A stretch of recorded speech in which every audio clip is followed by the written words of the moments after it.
Swain Event and SwainEvent.com, fueled by Dead End BBQ, top 100 barbecue restaurant in America, 865-200-5503.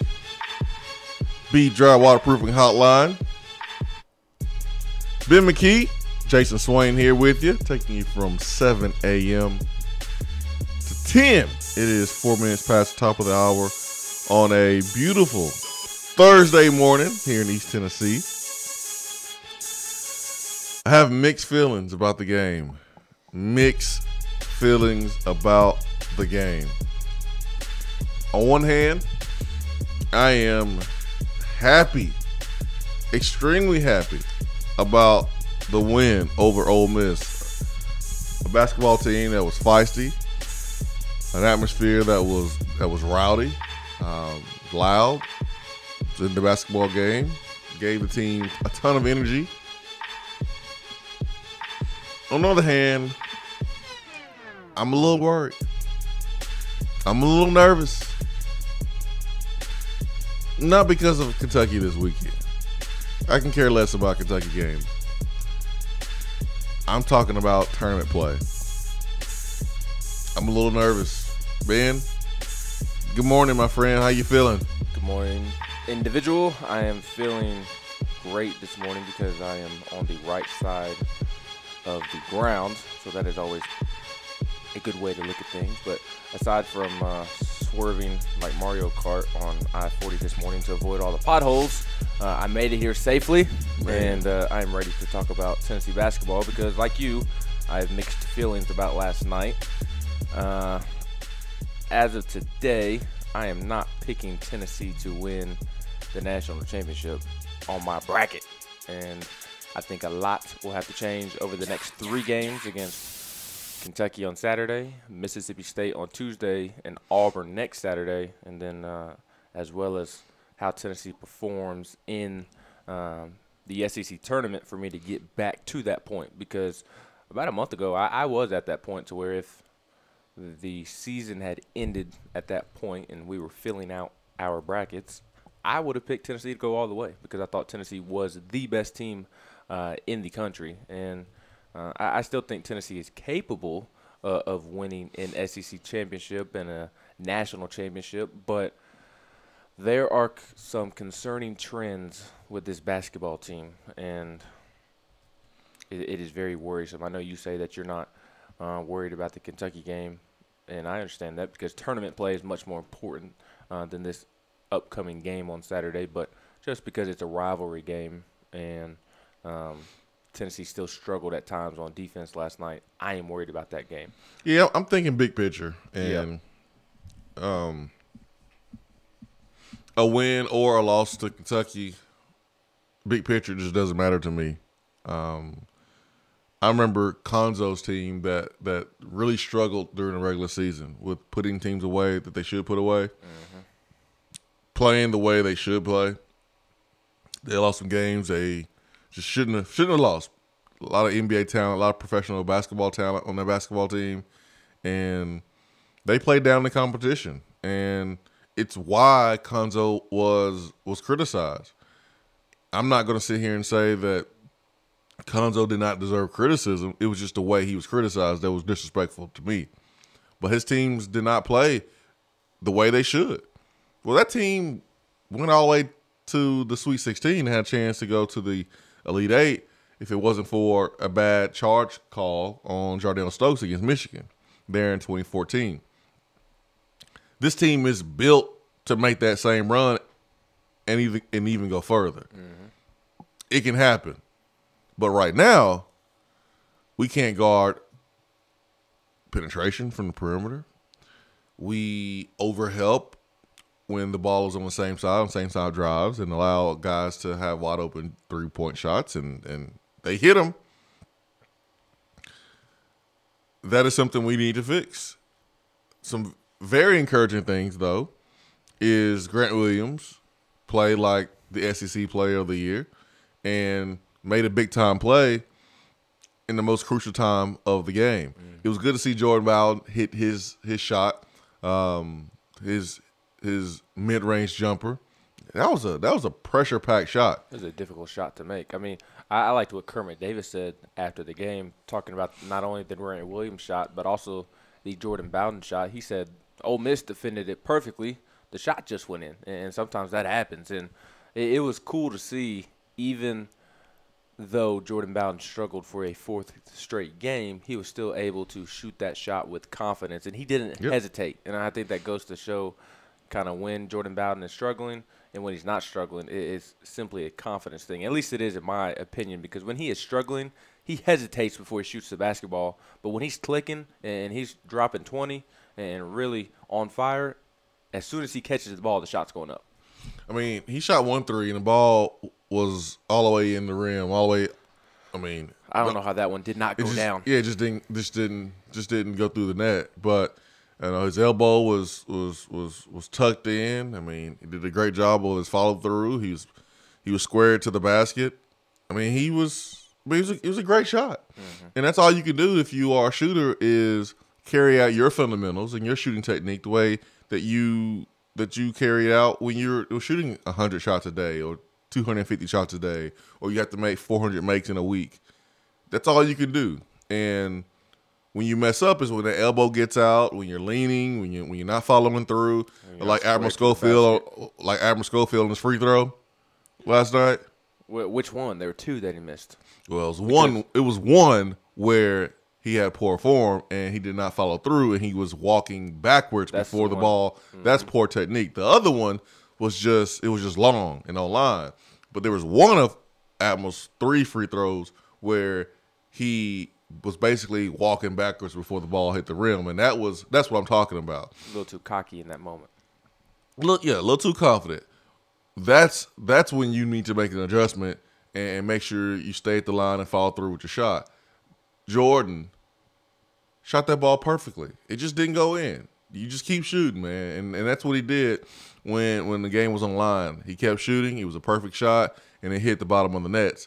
Grant Williams, when the game was on the line, he made an unbelievable drive. Showed strength, getting the ball up over the rim in traffic. It was not a travel for those who just I don't know why people think it was 2 steps. He gathered and took 2 steps. It was 2 steps, and he did it.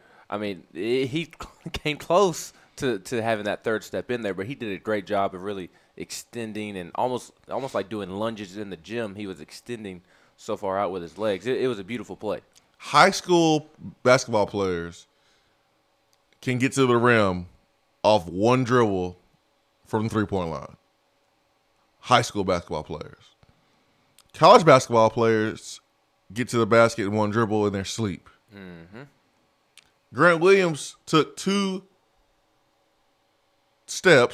large steps, and went from the 3-point line all the way to the paint and was able to power the basketball up over the rim with 2 defenders.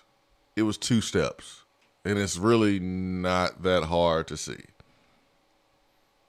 2 steps. It was not travel. I don't know. Like, who wasn't even in question? Now, Jordan Bowden's inbound catch, he traveled. He started dribbling before or no, he moved his feet before he traveled. Yeah, he traveled. That was. Oh, you're talking about the one at the very end of the game. At the very end. He had a travel. His inbounds catch at the end of the game. Yeah. I was thinking of the other one. He had 2 travels last night. One late in the second half to where he caught the basketball and started to move his feet before he put the basketball down on the floor. It's like the John Petty travel for Alabama. Yeah, that's travel. But Grant Williams' drive was not a travel. It was 2 steps. It was an easy play to see. But, again, happy on one end, a little concerned on the other end. Lamonte Turner doing what a 2-5-6 gentleman will do. And that's cooking. And that's step up and make some plays and make some shots. And, he did that. He went to the basket a couple times. Great read on some screens. The defender went over the top. He ripped it and went straight to the basket. Great read on the screens. Wide open shots. We know what Lamonte is going to do. He's going to nail them.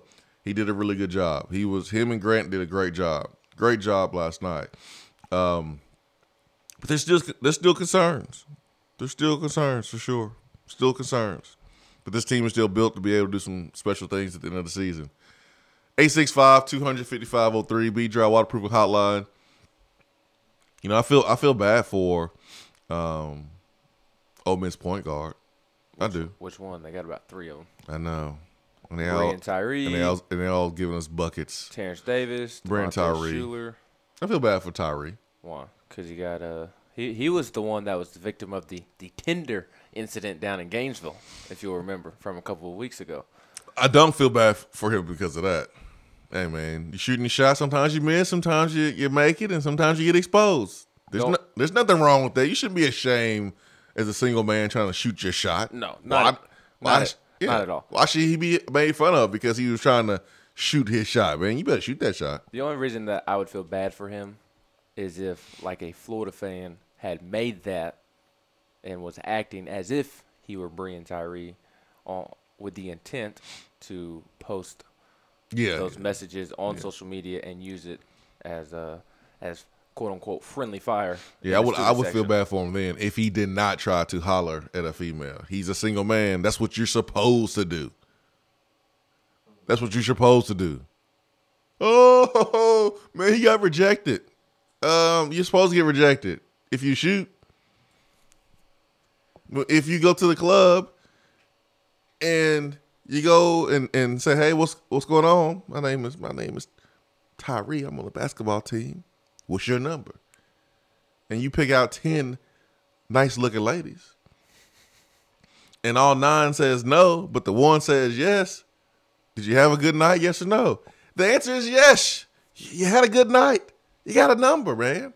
You're supposed to shoot your shot, and you're supposed to get rejected. As the great philosopher Michael Scott once said, you miss 100% of the shots that you don't take. Hey, man, you gotta shoot your shot. But I do feel bad for him because he is an 83% free throw shooter. Mm-hmm. He had a chance to really give his team a opportunity to win, and he gets to the free throw line and misses the front end of a 1-on-1. And he was disgusted, man. He was broken.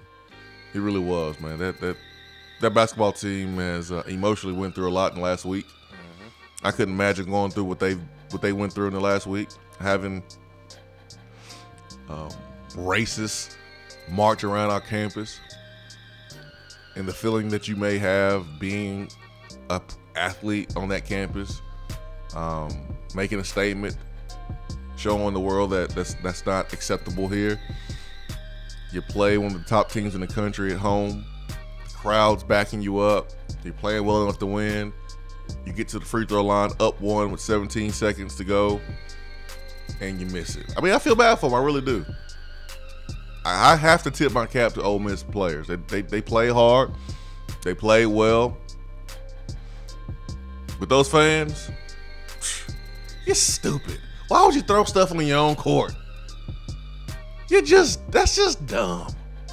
It's like punching a wall and hit the stud and break your hand and then having to go get it fixed again. It's just dumb. It's your own court. My favorite tweet I saw was from my buddy, Blake Vonhagen, who was in Oxford covering the game last night for the Daily Beacon.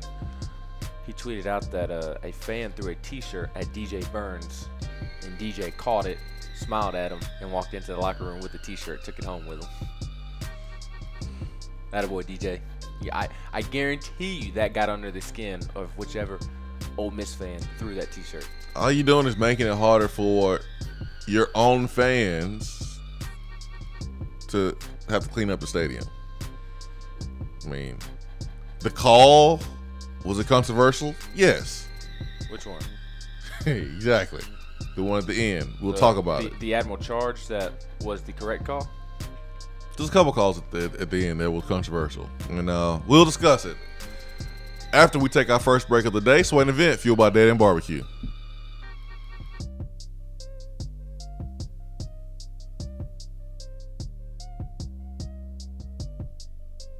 You don't have to take an L just because you can't listen to the Swain Event live. You can catch up on the podcast posted daily on the app, online, and on iTunes.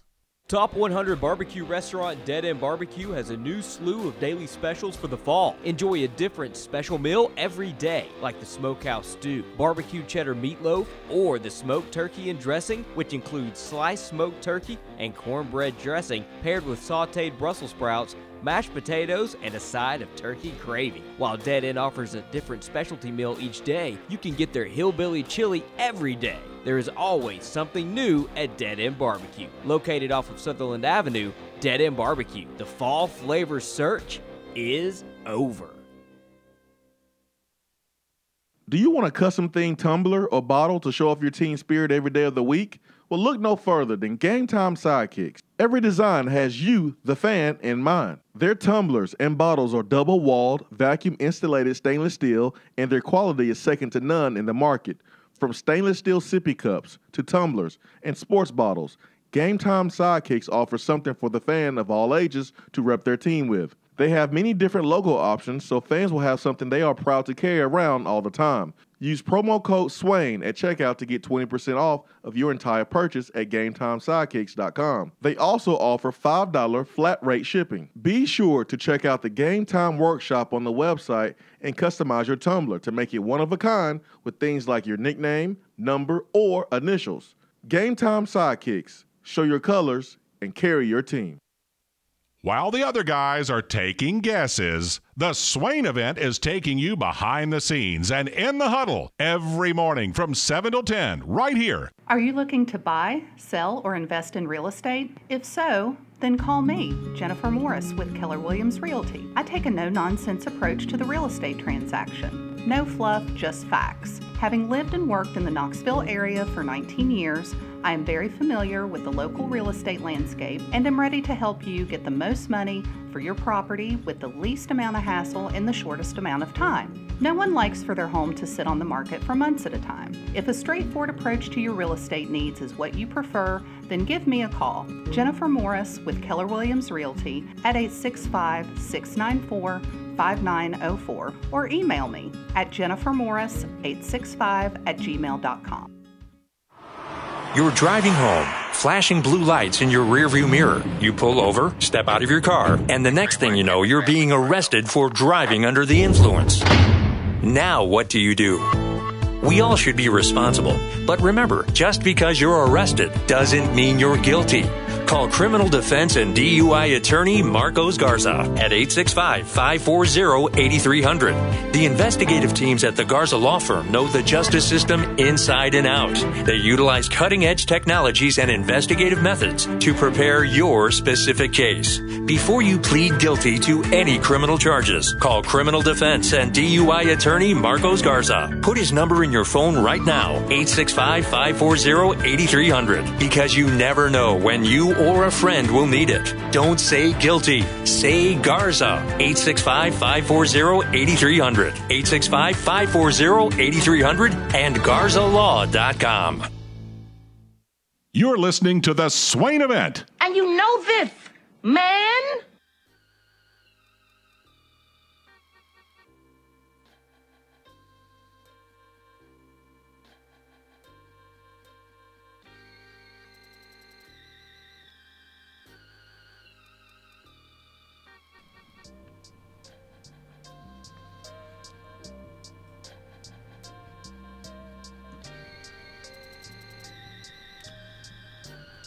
On Saturday, there were some calls that did not go Tennessee's way.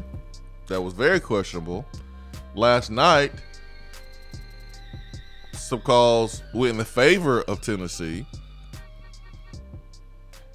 but I didn't think the calls were bad. No. I mean, I thought the Admiral Schofield charge at the end of the game, we don't necessarily see that call being made, but Admiral was there. I mean, he was there first. He had his feet planted. It was risky. It was risky. It scared the bleepity bleep out of me because with the way SEC officiating has been going, there's no telling what it's called there. Well, let me stop you, because there's some Ole Miss fans that were saying this. So SEC officiating means that officiating that takes place inside of two SEC teams playing, the SEC matchup. But there's no such thing as SEC officials. No.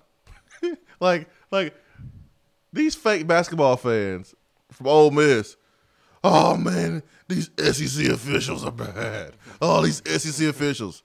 They doofus. This is basketball. This is like TV Teddy was working Kentucky, Arkansas on Tuesday night, I believe.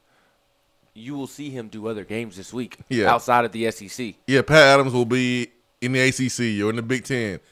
There's no such thing as SEC officials. What about Anthony Jordan? Where do you think he is? In basketball. Oh, he'll work the LSU game. He'll work the Louisiana Monroe games now. Louisiana Tech. Yeah, he's the official LSU ref, man. He'll work nothing but LSU games. He's the official referee of the state of Louisiana. But the Ole Miss fans, man, had me cracking up rolling last night. These SEC officials are terrible. SEC officials. Oh, my gosh. There's no such thing, man. Well, there's no such thing. Admiral drew 2 charges last night, and the first one was a clean charge as well.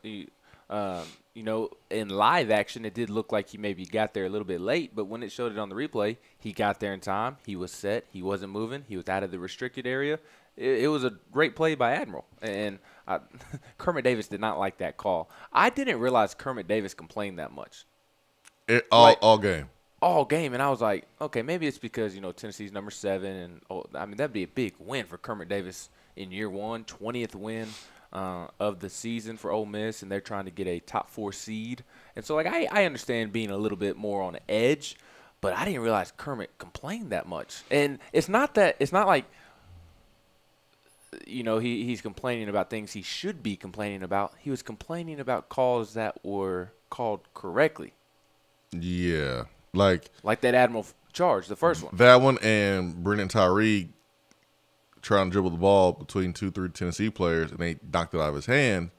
You got to be tough with the basketball there. He's yelling that he got slapped on the arm. Yeah, okay, you probably did, but it's still not an excuse to lose the ball. Or try to dribble through 3 defenders. Exactly. So, in practice, if Tyree makes that same play and the ball gets slapped out of his hand, do you think Kermit Davis will tell him, oh, it's okay? It's okay. In practice, he's going to tell him, be tougher with the basketball.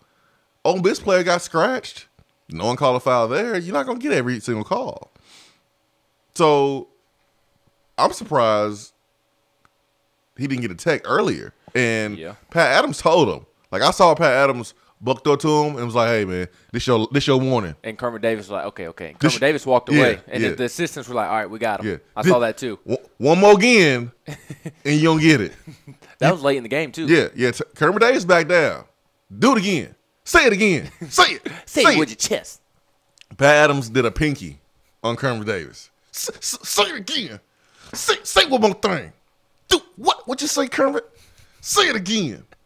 What you say? Huh? Nothing. I ain't say anything. Say it again. Right. I tee you up right now. Say it again. Pat Adams pull a pinky on Kermit Davis. And it won't be talked about because of how much time was left on the clock when Admiral drew that charge that won Tennessee the basketball game. That technical that Kermit Davis received, if there had been 5-6 seconds left in the game, could have cost Ole Miss the game.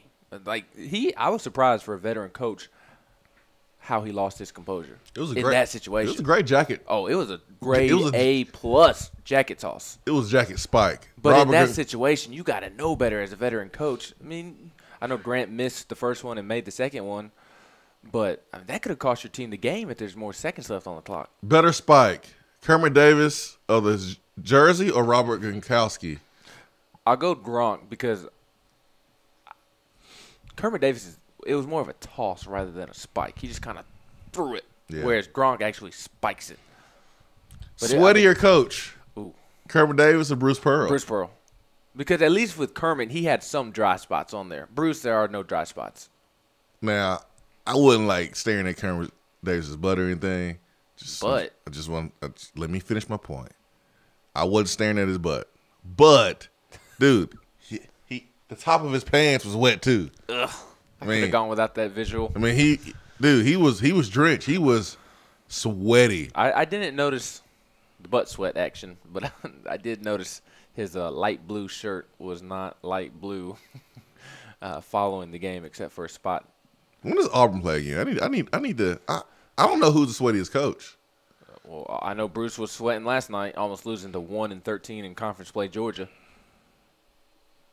And really, Auburn's so terrible. So bad. It is mystifying with how much talent they have on their team. Georgia did pull the what not to do in late game situations 1-on-1 last night. I mean, if anybody saw their final possession, it was absolute miserable. Just a bunch of dribbling around. And I think they got the ball back with 15, 16 seconds down 3. Just dribbling around. Nobody wanted the ball. Nobody wanted to take that final shot to try and tie the basketball game. And it was miserable, absolutely miserable. But Auburn plays Saturday. I don't know who they play. All I know is Auburn plays Tennessee next Saturday, and it could determine the SEC. And Auburn is terrible, but I'm scared. I'm terrified that Tennessee is going to catch them on a day where their threes happen to be falling. Yeah, they got some good guard play, and so that's Tennessee's weakness right now, being able to stay in front of guards and stop 3-point baskets from being made. But I can't criticize Cameron Davis too much because I like the way he stood up for his players. Absolutely. Week before, it was just a really good basketball game. I think he just got caught up in the moment. Like, my opinion has not changed of Cameron Davis. I was just surprised that for a veteran coach, he complained that much. I mean, he looked like Will Wade. Every play, he had a complaint, and yeah. I think it's annoying, watching the game. Now, if you're an Ole Miss fan, obviously you're not going to have a problem with it at all. But he's sticking up for his players. Yeah, I mean that's what he was doing. But trying to give his team a chance to win against a team that was better than them. But Ole Miss played well enough to win. Tennessee just made the play to the end. I mean, you can go look at the Brennan Tyree miss on the front end of a 1-on-1, and there it is. That's your game. You got to do everything at the end of the game right if you want to beat a top-rated team in the country, and Ole Miss failed to do that. So Grant Williams, it's a great play, man. Just a great play from Grant Williams.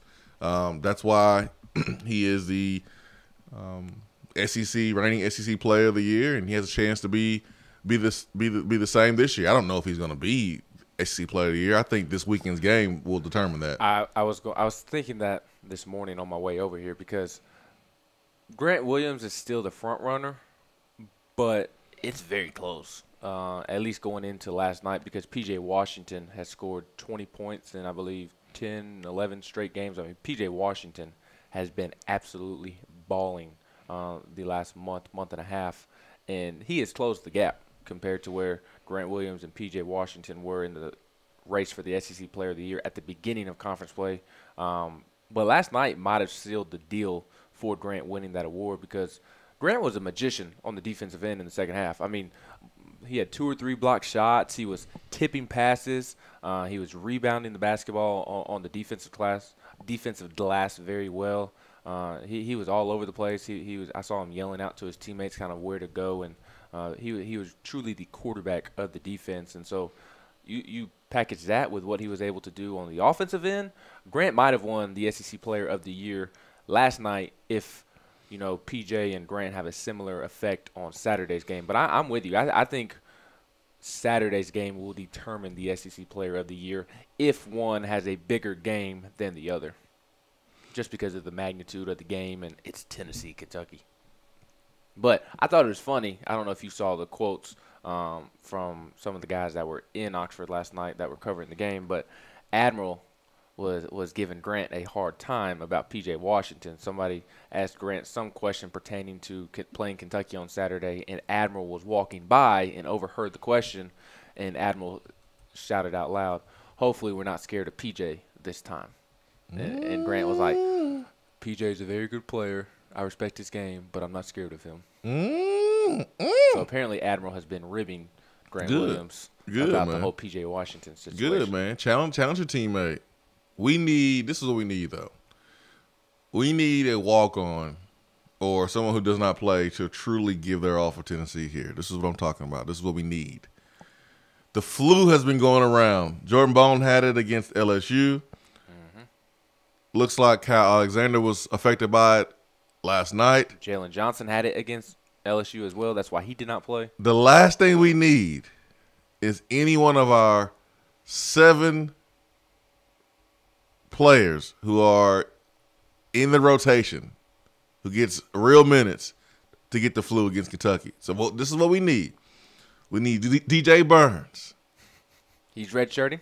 We need him to take the charge and block the flu from reaching any one of our starting 6 or 7 players. I think we can throw the walk-ons in there as well. Brad Woodson, Lucas Campbell. So if you see the flu floating around or whatever, snatch it out of there.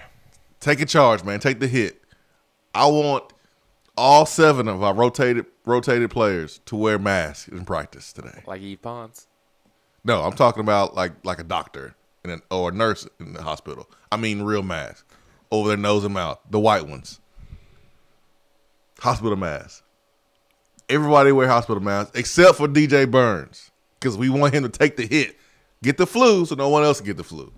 This is giving you all for Tennessee, man. This is truly giving your all. Get the flu so Grant won't get the flu. Speaking of Eve Pons and his mask, can we say a prayer for Eve Pons this morning? Man, he stay getting dunked on, don't he? I will commend him on one thing. He is not afraid to challenge somebody at the rim. Although I was a little puzzled as to why he did not try to swat the basketball while he was floating in the air. It happens, with man. the Ole Miss player. It happens. You play this game enough, you will get dunked on. That is for sure. It's happened twice this year, though. Gonzaga put him in a body bag. Well, and then he got his dunk. There's a couple different blocks, ways of how to describe a block. There's what we call get your stuff swatted. You can say you got your stuff rejected. Mm-hmm. Eve Pons got his dunk packed. It was a pack. Like the dude packed his dunk. Brandon Clark, I believe it was. Yeah, Brandon Clark, number 15, packed his dunk. So my point is, when you fly above the rim as a shot blocker and as a dunker, you're going to get your shot blocked, or you're going to get dunked on. It's like a fighter. If you grow up fighting all the time, you're going to win some, and you're going to come across someone who's bigger than you, stronger than you, and you're going to get beat up. A fighter rarely goes through his entire career undefeated. You're gonna lose. And these Pons, he took an L. He took a big old fat L. He took an L. It happens. Now, it happens. He's taken 2 L's this year. There's going to be a point in time, whether it be this season, whether it be next season as a junior, or whether it be a senior, where he just absolutely posterizes somebody. Like, there is some poor college basketball player out there that is going to – his career is probably going to get shut down because of what Eve Pons is going to do to him when they meet at the rim. It's just a matter of time before Eve Pons connects on one of these poster dunks, and it's going to be a sad day for some college basketball player out there. Let's get to Jay. Jay, good morning. Good morning. Good morning, Jay. How are you this morning? Great. Me too. I love it, man. I love it. What's on your mind this morning? I thought we had a good game last night, even though I couldn't watch it. Yeah, they pulled it out. That's all you can ask for. There's some concerning trends with the defense, but hey, a win is a win at the end of the day.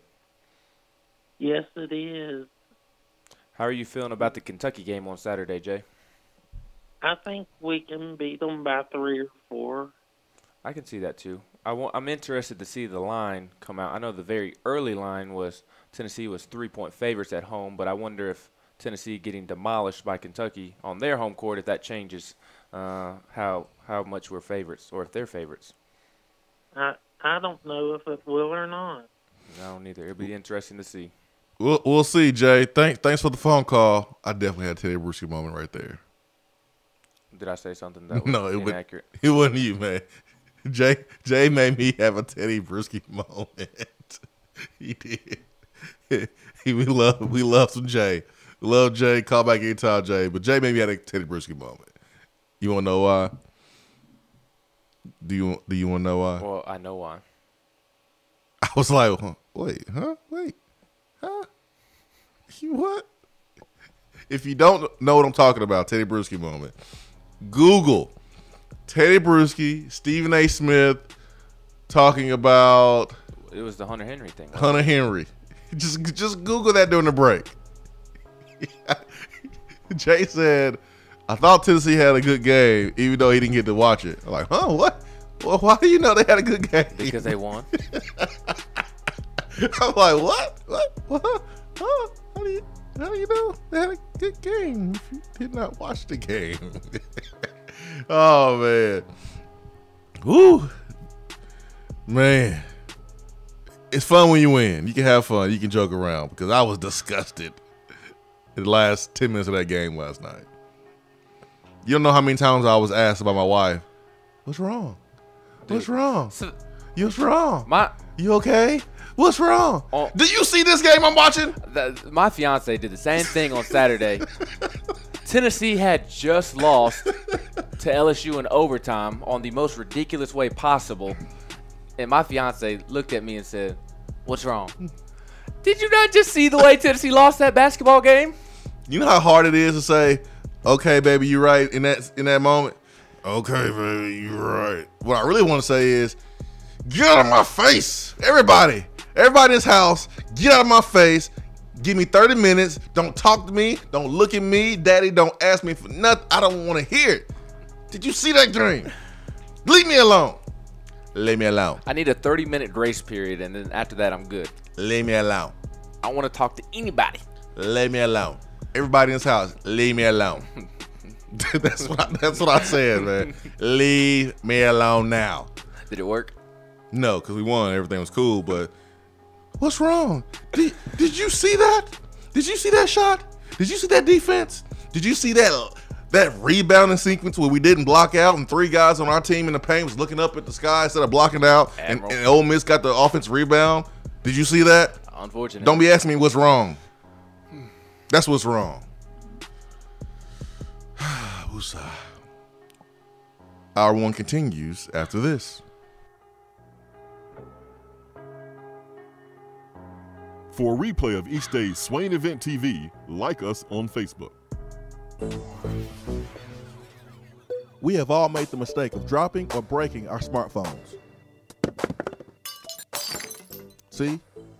But did you know that you can have it repaired for a fraction of the cost it takes to replace it? Well, you can, because iDrop is the area's leading mobile repair store, home of the 1 hour or less phone repair, 1 year parts warranty, and #1 customer service. Broken screens, cracked cameras, charging ports, batteries, you break it, we'll fix it. If you didn't break your phone, protect it with one of our leading accessories such as LifeProof, OtterBox, UAG, Incipico, Caseology, and Spec. Visit our West Hills location at 7115 Kingston Pike between Office Depot and Hardee's, or call 865-888-9740 and speak with our trained technicians to see how we can get your phone working today. When you see the happy face on our truck, you'll be smiling because you'll know that you're in love. It's freezing in here, Mary. What's wrong with your heater? The repairman can't get here till next week. Sugar, you've got the wrong guy. My guy is fast and has free heating service calls when he does the repair. Hi, I'm Jimmy Hiller. Take advantage of a free service call with any repair. Call the Happy Face Truck today. While the other guys are taking guesses, the Swain Event is taking you behind the scenes and in the huddle every morning from 7 till 10 right here. JC's Tree and Landscaping Service specializes in quality tree work done at an affordable price. Trimming and removing trees are their specialty. They also offer other services like land clearing, stump grinding, crane services, and all of your basic landscaping needs for both commercial and residential. JC's will give you a free estimate and beat any written quote by a competitor to guarantee that you get the lowest price around. Don't risk your land with a fly-by-night service. JC's Tree and Landscaping is licensed and insured. Give them a call at 865-599-3799. Craving flavors that don't take hours in the kitchen? Mrs. Grissom's cheese spreads and chicken salads are the perfect go-to. Ready-to-eat meals and snacks found in the meat or dairy section at your local grocery store. Whether you crave the classic Mrs. Grissom's pimento cheese or the gluten-free select varieties like the cranberry pecan chicken salad, enjoy small-town flavor in every bite. Select the best. Select Mrs. Grissom's.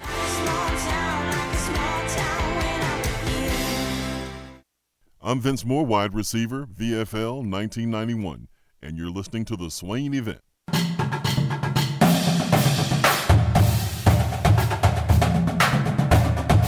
Around the SEC, powered by 42nd Street Marketing, your game-winning play call for design, marketing, and branding.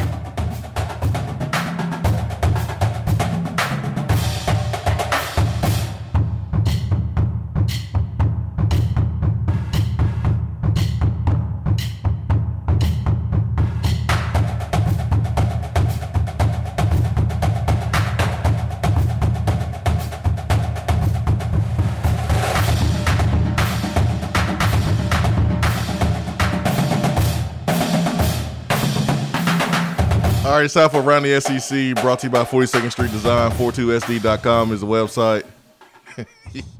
Yeah, y'all keep on defending the pro-Confederate marches on campus if you want to. Oh, man, hilarious. Yeah, no one should be offended there. No one should have a problem with that. Just let pro-Confederate rallies happen on campus. Yeah, no problem there. Unreal. All right, what we got for Around the SEC? A couple basketball notes and football notes as well. We'll start with basketball since it is basketball season.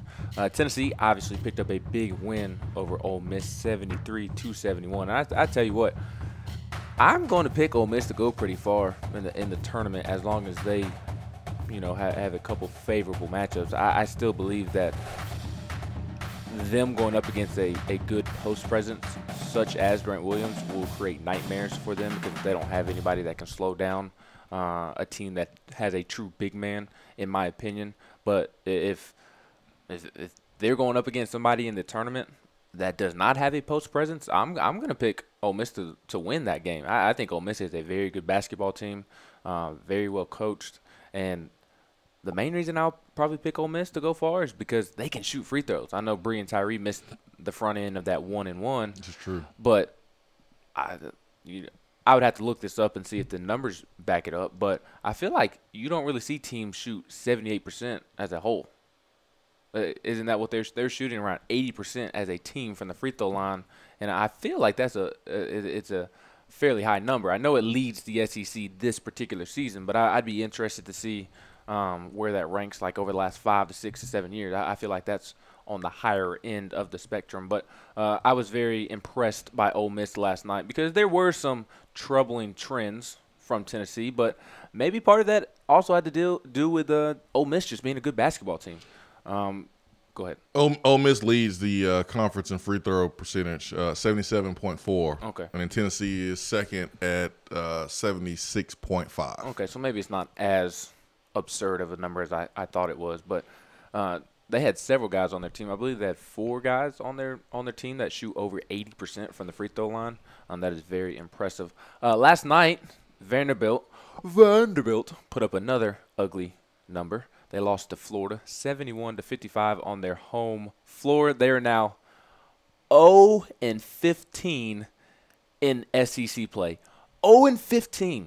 And it is such a beautiful number when you look at the SEC standings and see that 0-15 next to their name. They finished the season at Texas A&M this weekend, home against Arkansas next Wednesday, and at LSU next Saturday. So I definitely think they lose to Arkansas and LSU to end the season, and I do think they lose to Texas A&M, but it was announced yesterday that Texas A&M star player TJ Starks, a sophomore guard, he will be out for the remainder of the season after a separated shoulder that he suffered in Texas A&M's last game against LSU on Tuesday night. So will Vanderbilt win another SEC game? I don't think so. I think they go 0-18 in SEC play, and then honestly it'll be 0-19 because they'll lose the first game of the SEC tournament. What game was that where Allen Jones was in the locker room saying, You got my back? You noticed that too last night? You got my back? You got my back? That was the Georgia Tech game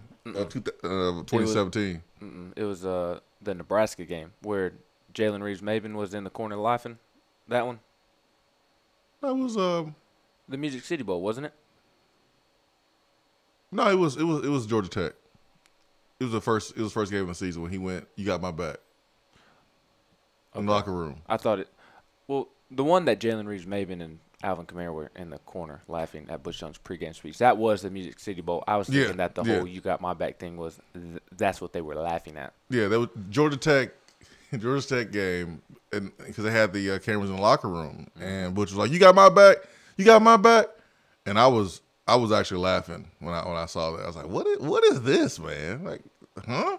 What is this?" Because like no one responded. It took like the fourth or fifth time for anyone to say, "Yeah, I do. Yeah, I got your back." Watching Vanderbilt pregame speech from Bryce Drew reminded me of Butch Jones doing that, because Bryce Drew was like passionately speaking about what they needed to do to win the game, and Vanderbilt players were looking at him like, "You're crazy."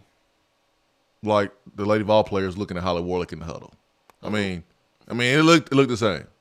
It did. I noticed that too last night. I'm glad you noticed it, because that was the first thing I thought of was Butch Jones when I saw Bryce Drew speaking to his team, and the players were just kind of like looking at him. Yeah. Like, let's just go play. Because usually when a coach says that, whatever they say to you, and they say, "Okay, let's go, boys, let's go get them," everyone claps. Everyone's like, "Let's go, let's go." Mm-hmm. No one clapped. Nobody. No one clapped. And then the other. It was weird. It was very weird. The other SEC basketball game last night was Auburn and Georgia. Auburn was in Athens. Auburn did squeak out a 78-75 win. Auburn did miss two of its key players in Malik Dunbar. He did not play, and Austin Wiley did not play as well. But Georgia played well, and Auburn, of course, tried to jack up a lot of threes and missed 20 of them. That Auburn team is just so funky. How about this for Georgia? I don't know if it was last night's game that set the record. I believe it was, but last night's game set in terms of total attendance for the season, Georgia surpassed its program record. Like, last night marked the most fans that have ever been to a Georgia basketball game when you take all of the games in the season into account. So Tom Crean in his first year was able to pack out. I don't even know what Georgia calls it. It's like something Coliseum, isn't it? I don't even know what they call it. Who knows? I don't know. They don't take basketball serious. But on the football, there are two football notes that I wanted to mention. Barry Odom has already named Kelly Bryant, the Clemson graduate transfer, the starting quarterback. I'm not necessarily surprised that Kelly Bryant is the starter. We all knew that he was going to be. But I am a little surprised that Barry Odom already came out and announced it. I figured he would at least wait until the end of spring to try to create competition, because that's what coaches love to do. But Barry Odom said, "Kelly, I think, is a high-level thrower. There are some things that he can do in the quarterback run game that will help us. We've also got a pretty good group of receivers. We need to find ways to get the ball. It's exciting that you have opportunities to move the ball around a little bit. I always want to run the ball, however we get it. This changes the dynamic a little bit to be creative in ways to rush the ball more effectively." So, again, not surprised that Kelly Bryant is the starter. Just surprised at the timing of it. Just figured, with the way coaches want to promote competition at positions, I figured he would at least wait until the end of spring ball. I mean, he picked Missouri for a reason. Yeah. He saw an opportunity to be the guy and have enough talent around him to have a successful season. So if I'm Barry Odom, why not go ahead and make that move, so that way everyone knows who the guy is, and you don't have any type of division. You don't have any type of any questions about who's the guy. Everyone can rally around Kelly Bryant. It can be his team. Everyone can know it. So spring, summer, when you're doing workouts, everyone knows that Kelly Bryant is the guy. He runs 7-on-7. Let's go. There are certainly benefits of going ahead and naming a starter in the spring, and I think for Tennessee, they should do the same. To be honest, I think that for Jared, they need to go ahead and name him the starter, and not have it where it's all up in the air, and it's always talked about. Yes, it affects Jared's confidence. teammates don't know who to roll behind until someone unseats Jared. Go ahead and make him the starter. I don't think there's any reason to play games because Jared went through what he went through the year before with the whole politic game with Quinn Dormady and Butch Jones. And Jared has earned the right to be the starter right now. Hey, if he plays like crap during the spring, then okay. Open up in the fall. Open it up during the fall. Yeah, open it up during the summer, whatever. But I would understand if Pruitt did the same thing that Barry Odom did with the starting quarterback position during the spring. Well, I wonder if it's even a question behind closed doors. Like, is this whole Jarrett Garantano and having a competition with J.T. Shroud and Brian Maurer, is that a fan-led conversation? Like, behind closed doors, I wonder if it's even a question. Like, is it just known within the facility that Jarrett is the starting quarterback? Well, look at basketball. Just because you are a member of the starting five doesn't mean you stop competing. Just because you're a starter doesn't mean you stop competing. Some people think that, you have arrived at the promised land. You have arrived at your destination. So if you're traveling for spring break and you're going to, let's say you're going to Miami for spring break, you know that it is a full 12-hour drive from here. And let's say as soon as you get to Miami, you get to your hotel and you put your bags down, you lay on the bed because you have arrived at your destination. There's no more traveling, right? You can lay that back and relax. That's not how it works when you are named a starter. Just because you named a starter doesn't mean you have reached the destination and you can relax. You still got to work and you still have to compete.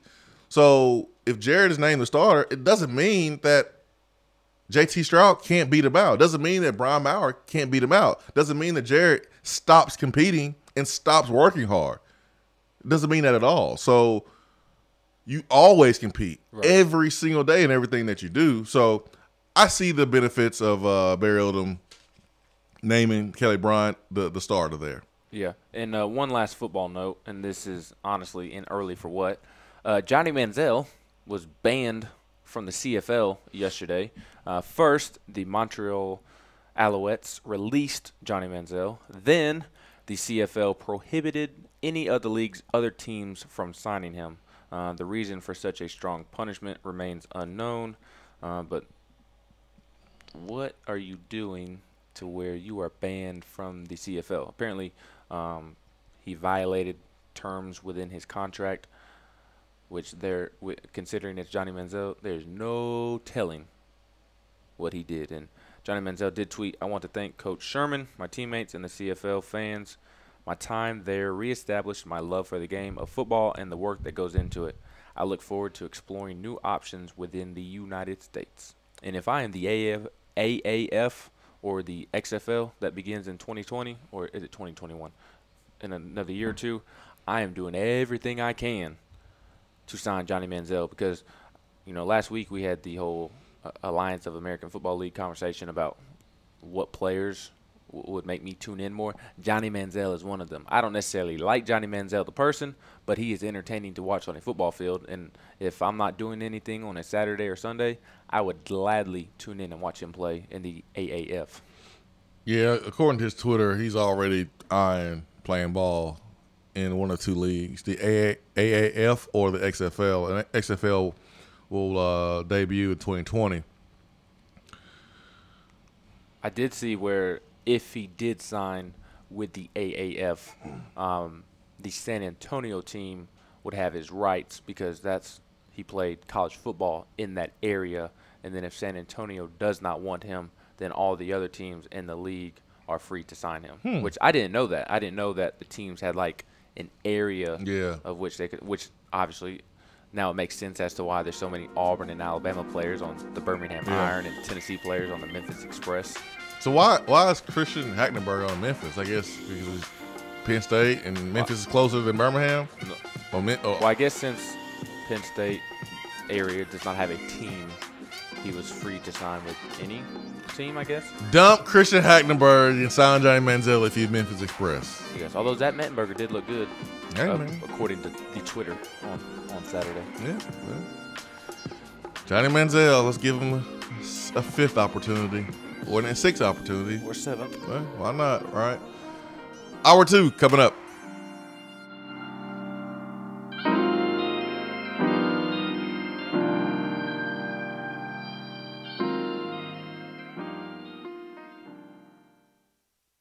At work? Can't call in? Don't feel bad. You can talk to the guys on the text box. It's part of the free Swain Event app. Showers likely today, cloudy with a high of 56 and a low of 44. There is a 40% chance of rain tomorrow, cloudy with a high near 58 and a low around 46. The chance of rain decreases to 30% on Saturday with highs in the upper 50s. Weather on the Swain Event is brought to you by Be Dry. If your basement is wet or cracked, Be Dry can help. BeDry.com.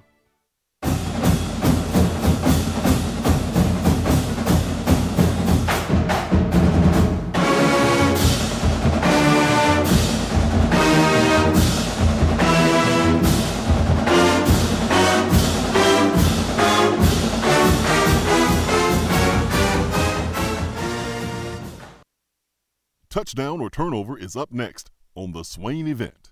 We're here with Dr. Mike Carlson of Tennessee Regenerative Sports Medicine. If you have orthopedic injuries such as shoulder pain, knee pain, or instability, Achilles tendonitis, golfers, or tennis elbow, do what I did and give them a call. Yeah, Jason, we specialize in regenerative non-surgical orthopedics. So we treat damaged ligaments, tendons, and joints, including things like rotator cuff injuries, knee instability, elbow problems, as well as foot problems like plantar fasciitis, Achilles, things of that nature, by injecting with stem cells and what's called PRP, or platelet-rich plasma. And this form of treatment we do under ultrasound, so we know we have our target. And it also stimulates the body's own reparative process, and this allows for the healing of damaged tissue. And as you well know, numerous professional and collegiate athletes, guys like Steph Curry, Tiger Woods, and even yourself with your ankle injury, have been using this form of treatment for years. And so we offer that same type of treatment here in East Tennessee. Visit them on the web at trsportsmedicine.com. Tennessee Regenerative Sports Medicine, East Tennessee's leader in regenerative therapy. When I made the move to my own studio, I was worried about this. I was worried about that. I was worried about, hey, did I get this piece of equipment? Did I get that piece of equipment? Does that sound good? Does that not sound good?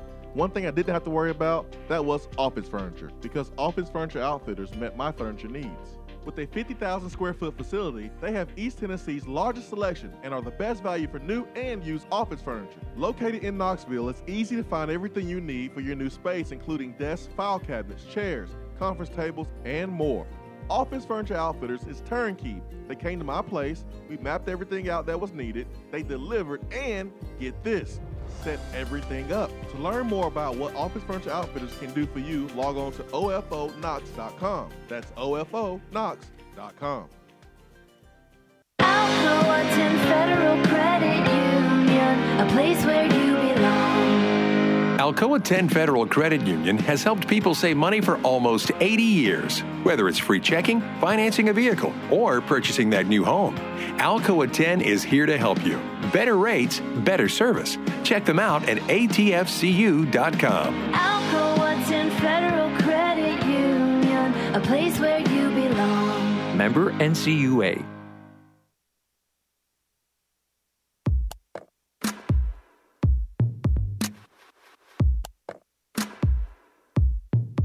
Touchdown or turnover is backed by Alcoa 10 Federal Credit Union, a place where you belong.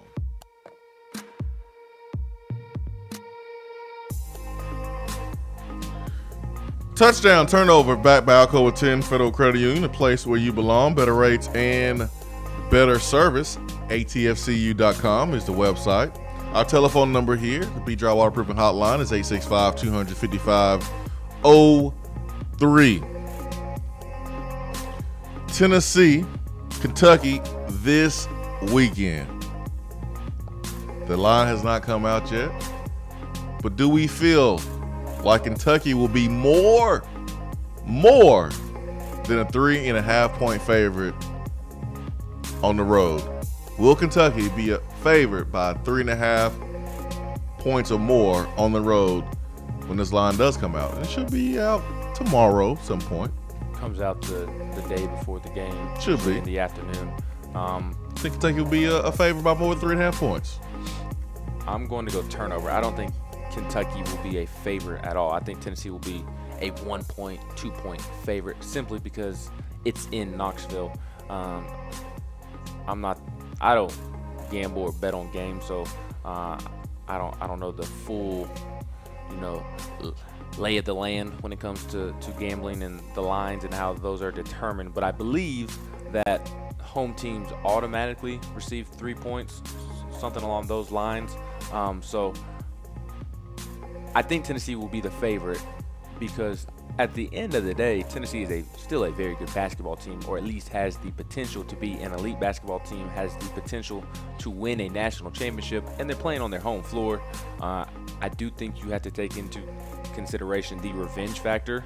This one's going to mean a lot for Tennessee's players, especially Grant Williams and Admiral Schofield, because they were flat out embarrassed, beat up at their own game in Rupp Arena.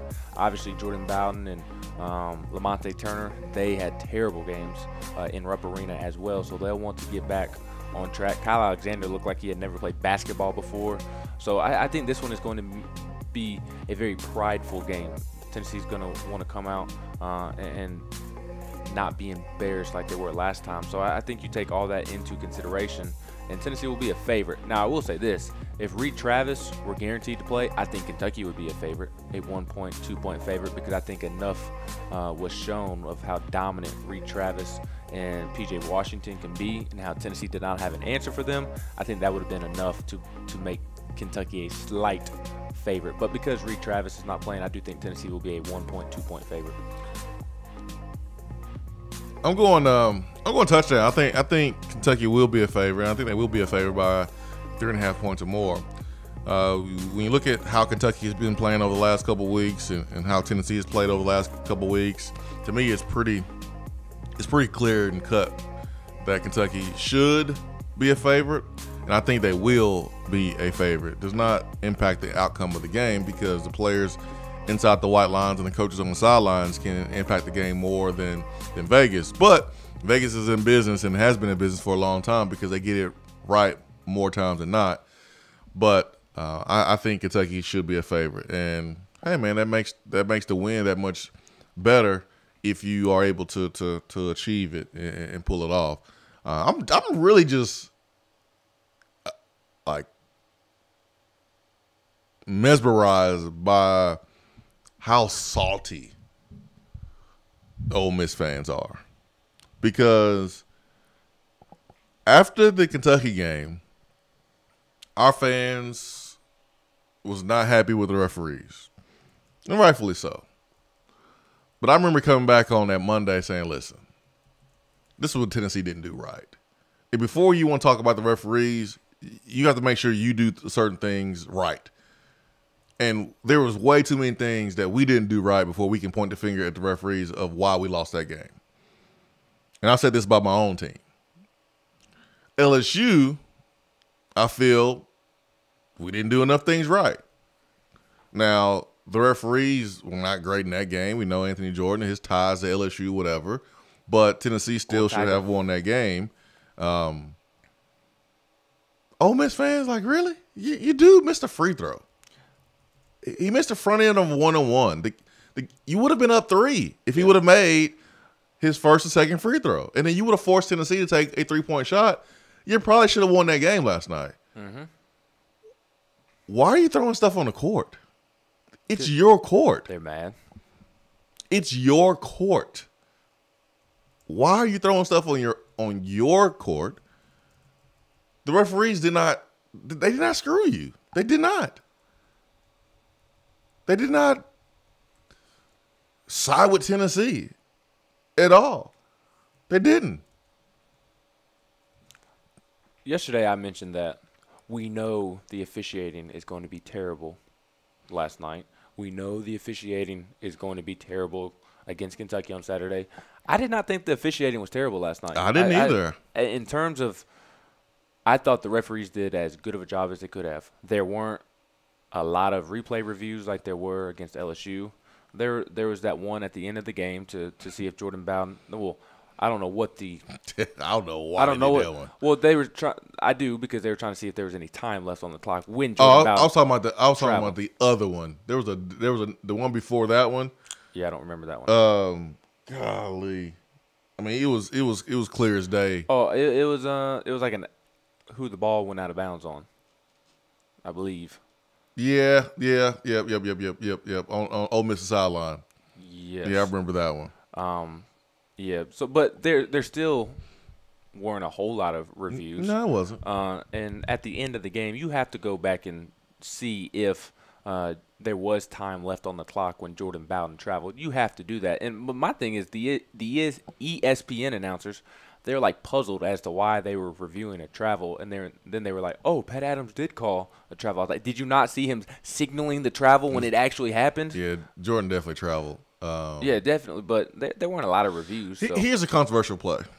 It was the Grant Williams, Ole Miss player. The call was the over the back tie up, and Ole Miss fans were upset because they felt like Grant was over the back of the Ole Miss players and should have been a foul.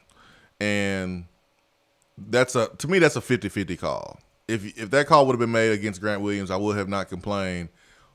But Grant Williams initially had that ball for the rebound, and the Ole Miss player comes in and they both grab it. And the referees, they've called some quick tie-ups. I mean, they are quick to the whistle on tie-ups. Mm-hmm. And so both players had the ball. And that whistle could have blown right then and been a quick tie-up, and then wherever the possession arrow points to, okay, it's that team's ball. At the end of that play, yes, it looked like Grant Williams went over the back, but those guys both had the ball before they even came down to the ground. Grant over the back was like the end result of them coming down to the ground, but that was a tie-up. It was a tie-up. It was just a funky-looking play. It was a tie-up. To where, as if the roles would have been reversed, most Tennessee fans would have been claiming, oh, that was over the back. But like you said, Grant had, I'm not going to say he had possession, but he had as much of the ball with one hand in a funky arm slot. It was a funky-looking play. He had as much possession of the ball as the Ole Miss player did, or as much of a right to the basketball as the Ole Miss player. It's just kind of the way the two turned when the ball came down. Grant ended up on the back. He didn't jump over him and go over the back like Ole Miss fans were claiming he did. But, you know, I didn't think the refs were terrible last night. I thought they were as good as they could have been. The free throws were right even throughout, and I didn't think that there was, unless I'm just forgetting one, I don't recall there being a quote-unquote bad call last night. I thought it was pretty even, to be honest. I thought it was pretty even. Now, can we get that same crew on Saturday against Kentucky? Although I'm sure Tennessee fans do not want to see Pat Adams in Thompson-Boling Arena on Saturday. But I thought Pat Adams was good on last night. Would you take Pat Adams, TV Teddy, or Anthony Jordan Saturday? I'll take TV Teddy. TV Teddy he's actually good at his job. He's a good official. He's a very good official. What was it the other night? We talked about it earlier where there was a game that I was watching on Tuesday night. I don't remember what game he was officiating. It was the the Kentucky-Arkansas game. That's what it was. And Mike Anderson was hot. I mean, absolutely hot at the end of the game because a call did not go in Arkansas's favor. And if I remember correctly, it should have gone in Arkansas's favor. And he like lunged at one of the other referees, and TV Teddy kind of held him back and was like, "Hey, I get it," and kind of patted him on the butt and said, "I understand it, but you got to cool down, or else we're going to have to give you a technical." Like, he does diffuse situations more often than he does with his than he sparks them with his, he loves. That's why he has the nickname TV Teddy, because he's a little extra with his call. Well, Pat Adams did the same thing last night. I mean, he let Kermit Davis go as far to the line as possible, and then he had to tell him, "Hey, man, you gotta calm down. You gotta calm down. Say it one more time. Say it again. I gotta give you a technical." So, Kermit Davis and Will Wade, the last two games, man, they have they have been really extra on the sidelines. And, Rick Barnes doesn't really say much at all on the sidelines to the referees. But I'm surprised that Will Wade did not get a tech. I'm surprised that Kerman Davis didn't get a tech sooner in that game last night.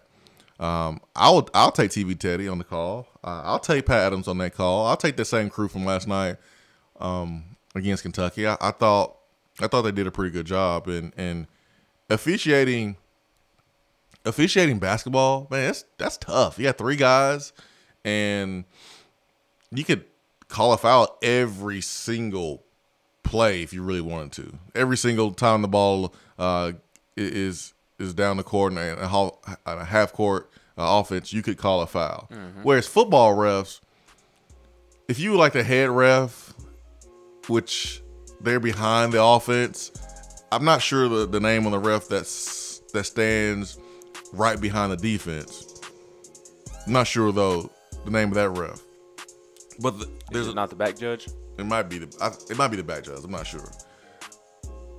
There's a ref that stands right there at the line of scrimmage to look for offsides. Mm-hmm. I mean, his job is not as hard as the referee's job that has to look at offensive holding, because you can call offensive holding every single play. Mm-hmm. You really could. You really could. I think basketball officiating it's tough. It's tough.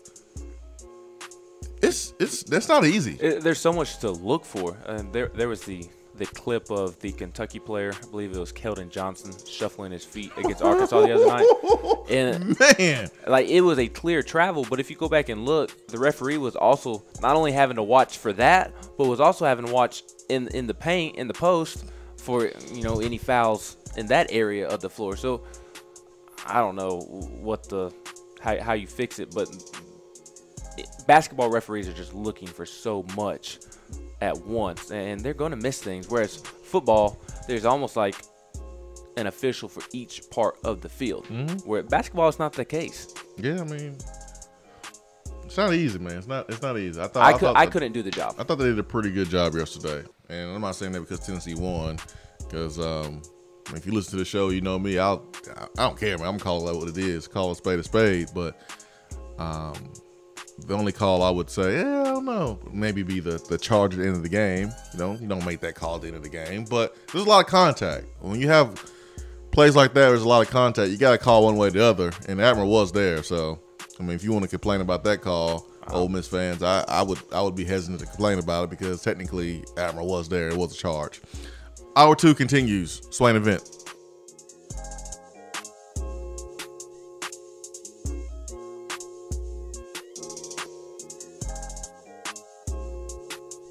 At work? Can't call in? Don't feel bad. You can talk to the guys on the text box. It's part of the free Swain Event app. Showers likely today, cloudy with a high of 56 and a low of 44. There is a 40% chance of rain tomorrow, cloudy with a high near 58 and a low around 46. The chance of rain decreases to 30% on Saturday, with highs in the upper 50s. Weather on the Swain Event is brought to you by B-Dry. If your basement is wet or cracked, B-Dry can help. BDry.com. Do you have sloping or uneven floors, foundation cracks, or a leaning chimney? Do your windows and doors not open properly, or are there gaps where the floor and walls meet? Don't worry, B-Dry offers approved foundation repair solutions like steel I-beams, helical piering, epoxy injections, carbon fiber applications, and more. Make sure that your home is on stable ground with B-Dry. Call them at 865-588-0454 or find them online at bdry.com. Have you noticed lack of energy, motivation, and drive? Call the Low T Center and schedule a complete health assessment today. Whether you have sleep apnea and need a CPAP, or have low testosterone or low thyroid levels, Low T Center will get you feeling great again. If you're a man over 30 and haven't had an annual checkup, don't wait until you feel bad. Do yourself a favor and get a quick and easy health assessment today. Services are covered by most health insurance. Call 865-392-1388 or go to lowtcenter.com. Low T Center, reinventing men's healthcare.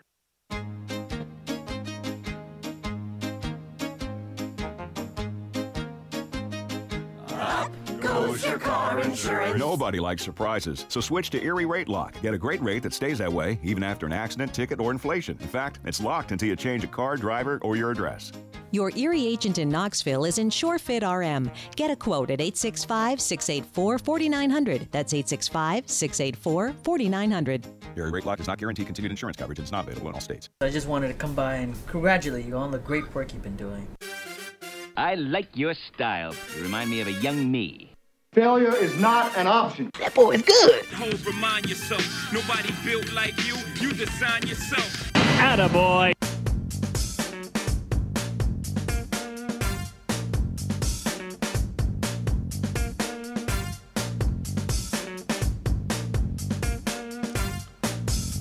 All right, we have Attaboy where we highlight good stories, great decisions, good deeds. And I am going to Missouri. That's right. I'm going to Missouri for this Attaboy. And I'm giving it to the same guy that we roasted not too long ago for his public comments against Tennessee and the Tennessee staff for talking to some of his players, or allegedly talking to some of his players to try to get them to transfer to Tennessee. Barry Odom kind of ripped Tennessee a couple weeks ago, but that's all right. I'm going to give him an attaboy today. The reason why I'm giving him an attaboy today is because, according to Dave Matter,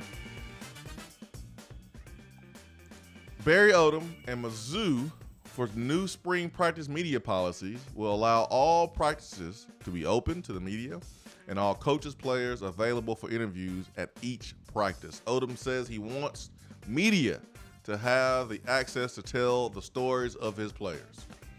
And he gets an attaboy. Why does he get an attaboy? Because you have a collection of players with different backgrounds, with different stories, and everyone has their own story to tell. And this is the great thing about football. I love basketball. I actually like basketball more than football. But this is the cool thing about football, is because you have more people that come together, and you have 11 on 11, and it's more of a team sport than basketball, and it's harder to be successful in football because there's 11 guys. And they all have to work together on one play for the play to be successful. And one person can mess it up.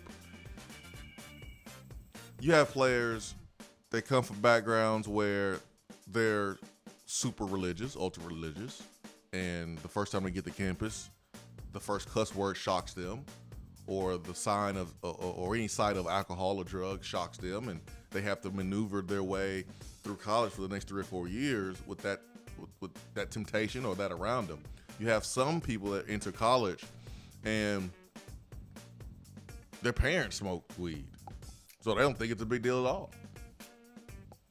You have people that come to college and it's their first time being around someone of the opposite color, opposite race.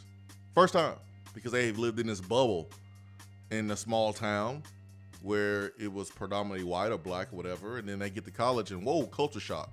And then they find ways to maneuver and adapt, and before you know it, they're ready to go to the real world, and they have experienced this diversity, and that diversity has helped them achieve great things in their life. Everyone has a story to tell. And one of my favorite things about meeting ball fans and people who listen to the show is that everyone has a story, man. Like the day before signing day, Josh in Virginia, he's here in Knoxville, and I meet up with him, and he gives Ben and I a gift, and he's in law enforcement there in Virginia. So I'm sitting there talking about his time as a law enforcement member and how he does that job, and the perks and some of the scary things about that job, and just learning about Josh in Virginia, TC in Athens, Volstorm, Valdation. Like, everyone has a story, man. I think it's really, really cool, and the players are no different. These players are no different. I love that we get a chance to learn about our players, and Mizzou fans, man, they have it good, because they'll get a chance to get those interviews from those assistant coaches. They'll get a chance to get those interviews from players telling their story. Not every media member wants to release like damaging information about a player, and there's this sense of like paranoia with football coaches I think is a little overboard, but I do understand some of it, especially when it comes to recruiting. I really do. And I do understand some of it when it comes to in-season coaching. I do. I understand it. So I'm not sitting here downing the Nick Saban style of where no assistant coaches can talk after the initial media day, and then you really don't have a lot of your players talking.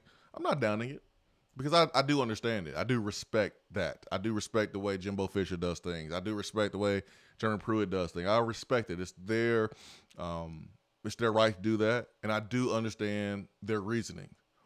But that doesn't mean I cannot applaud and support Mizzou allowing their practices to be open and allowing their players to be interviewed so that way those fans get a chance to hear those cool, different stories about their players.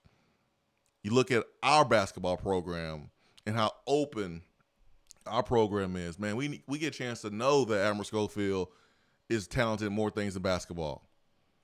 We got a chance to see that when UT films, when the VFL films allowed him to narrate a hype video. Man, we got a chance to see that talent. We got a chance to see that Admiral Schofield can play the piano and play the guitar and sing a little bit. I say a little bit. A little bit. He can sing a little bit. Like, we got a chance to see that, though, because of how transparent Vol hoops have been. I remember when Josh Richardson was here, and they did a story on him skateboard. I didn't know the boy could skateboard. I didn't know that.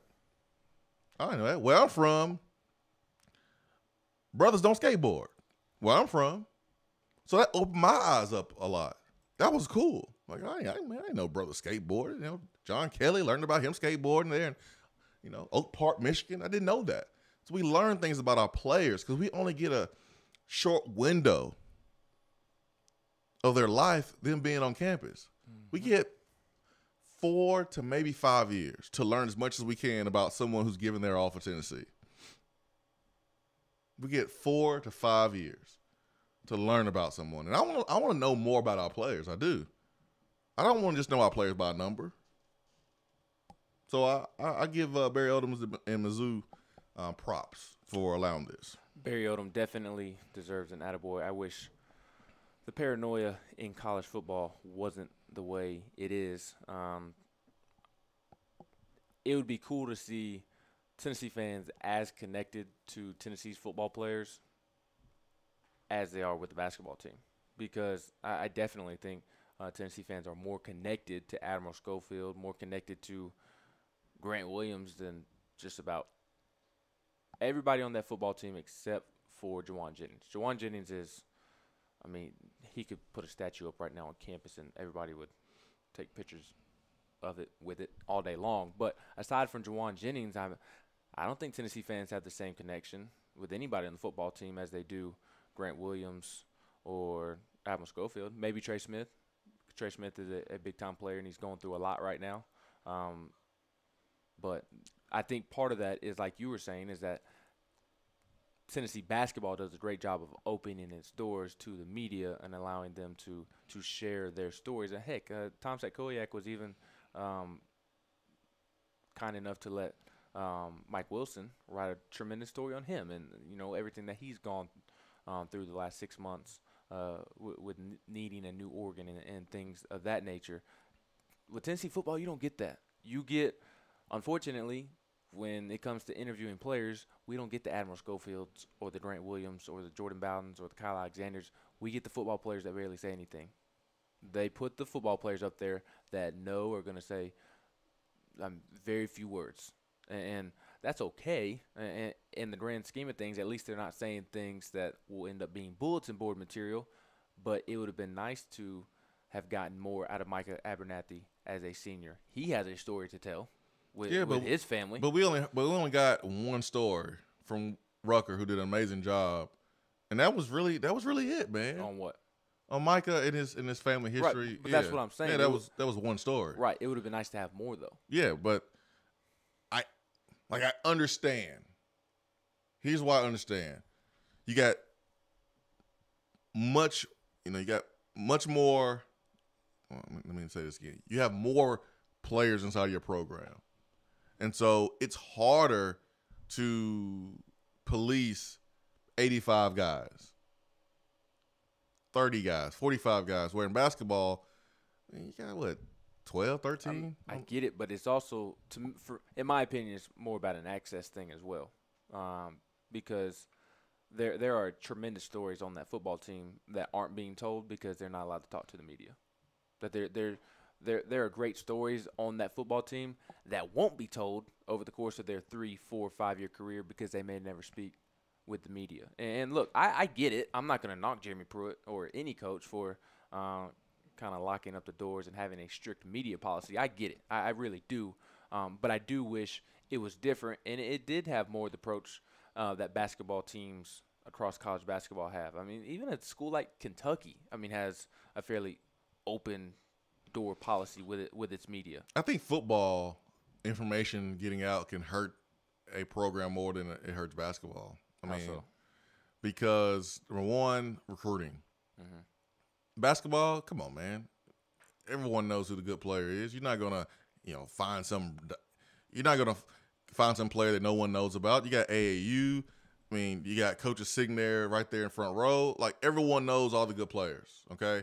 Now, you may not recruit Admiral Schofield out of high school because you may not think he's going to be good enough. And so he gets, Valpo as an offer. He gets VCU as an offer. Then Tennessee, that's fine. And then you take him and develop him, and now he's a all-conference type of player. But in football, man, if you find a diamond in the rough, like if you find Gerard Means from Lovejoy, man, you want to keep that secret. You don't want VolQuest. You don't want 247, GoVol 247 putting out information about that player so that way other schools can go and get that player. Or let's say Darnell Wright is on campus. He's on campus, and you want to keep that a secret.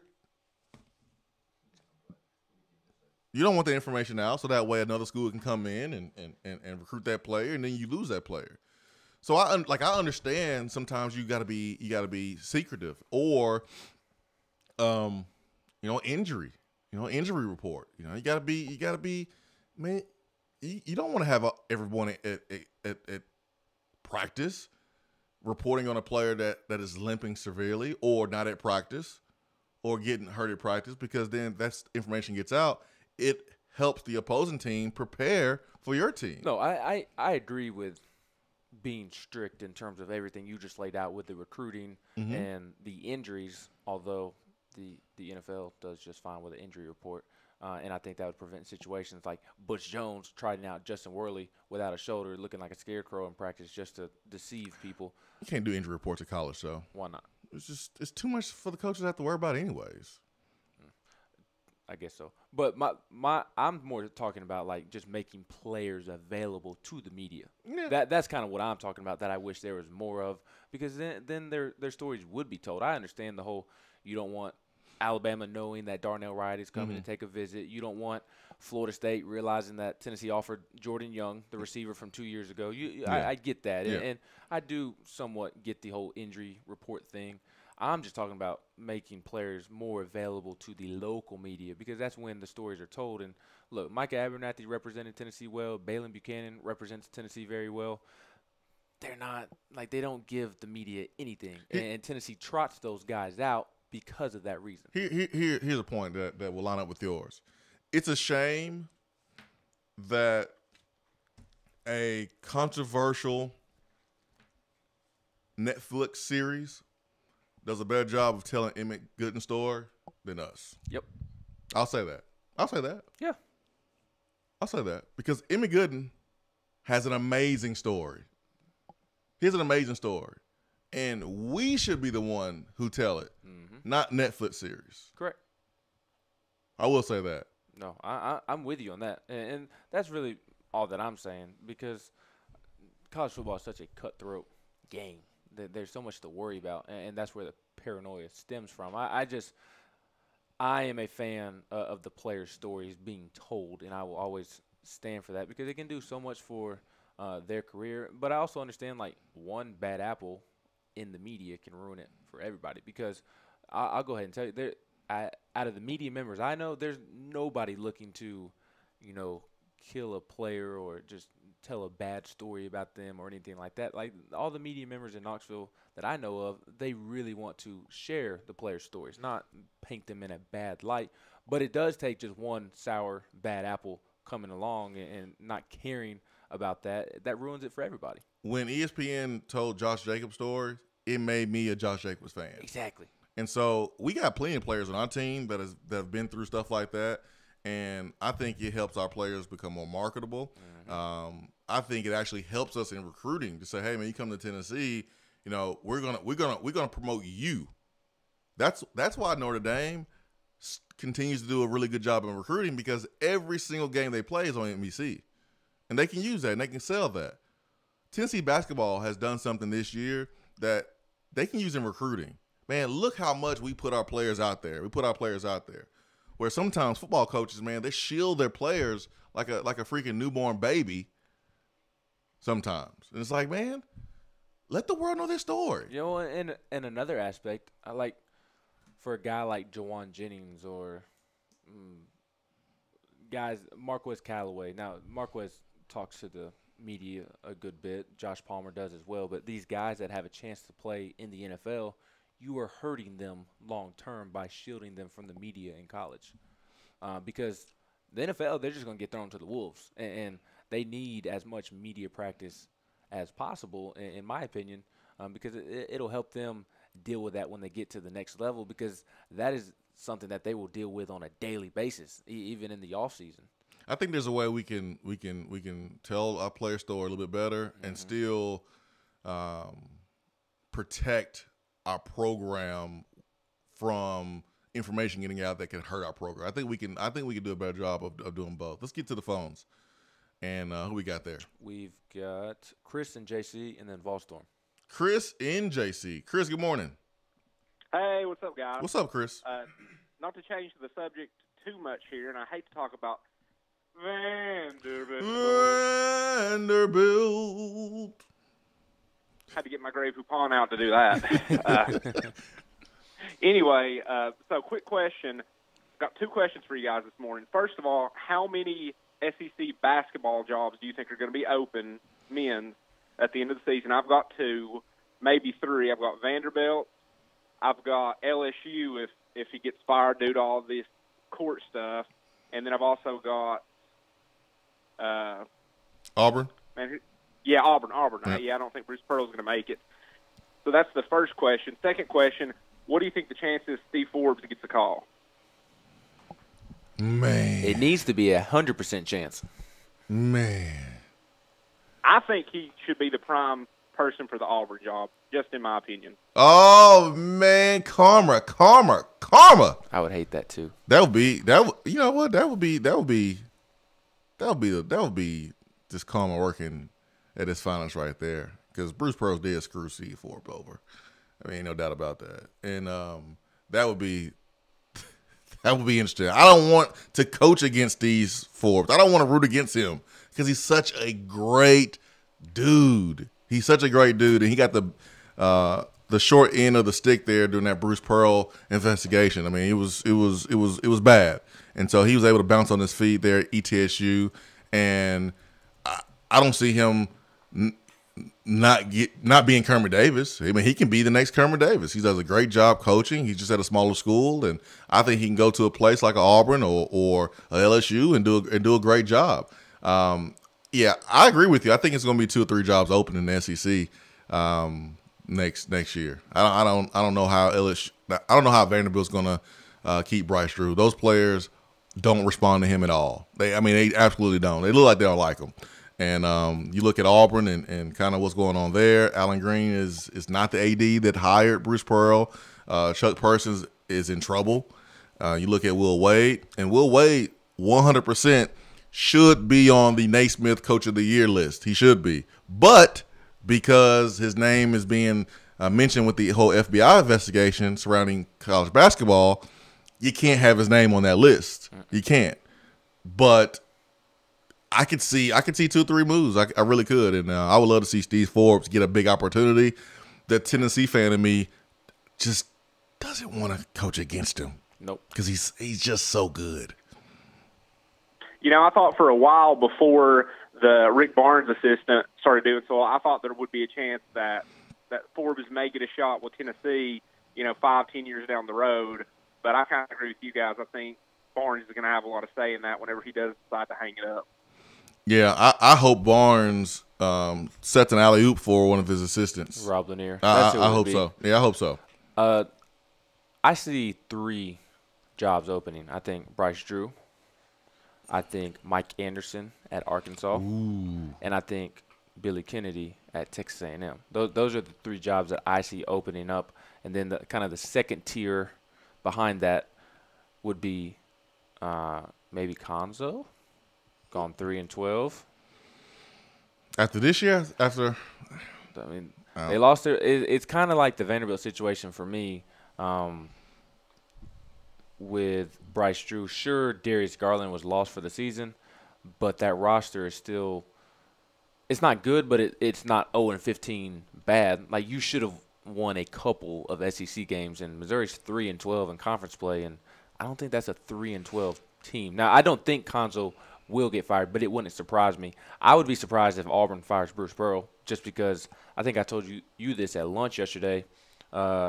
I saw Brandon Marcello of 24/7 tweet this, and I agreed with him the other day when Auburn was blown out by Kentucky.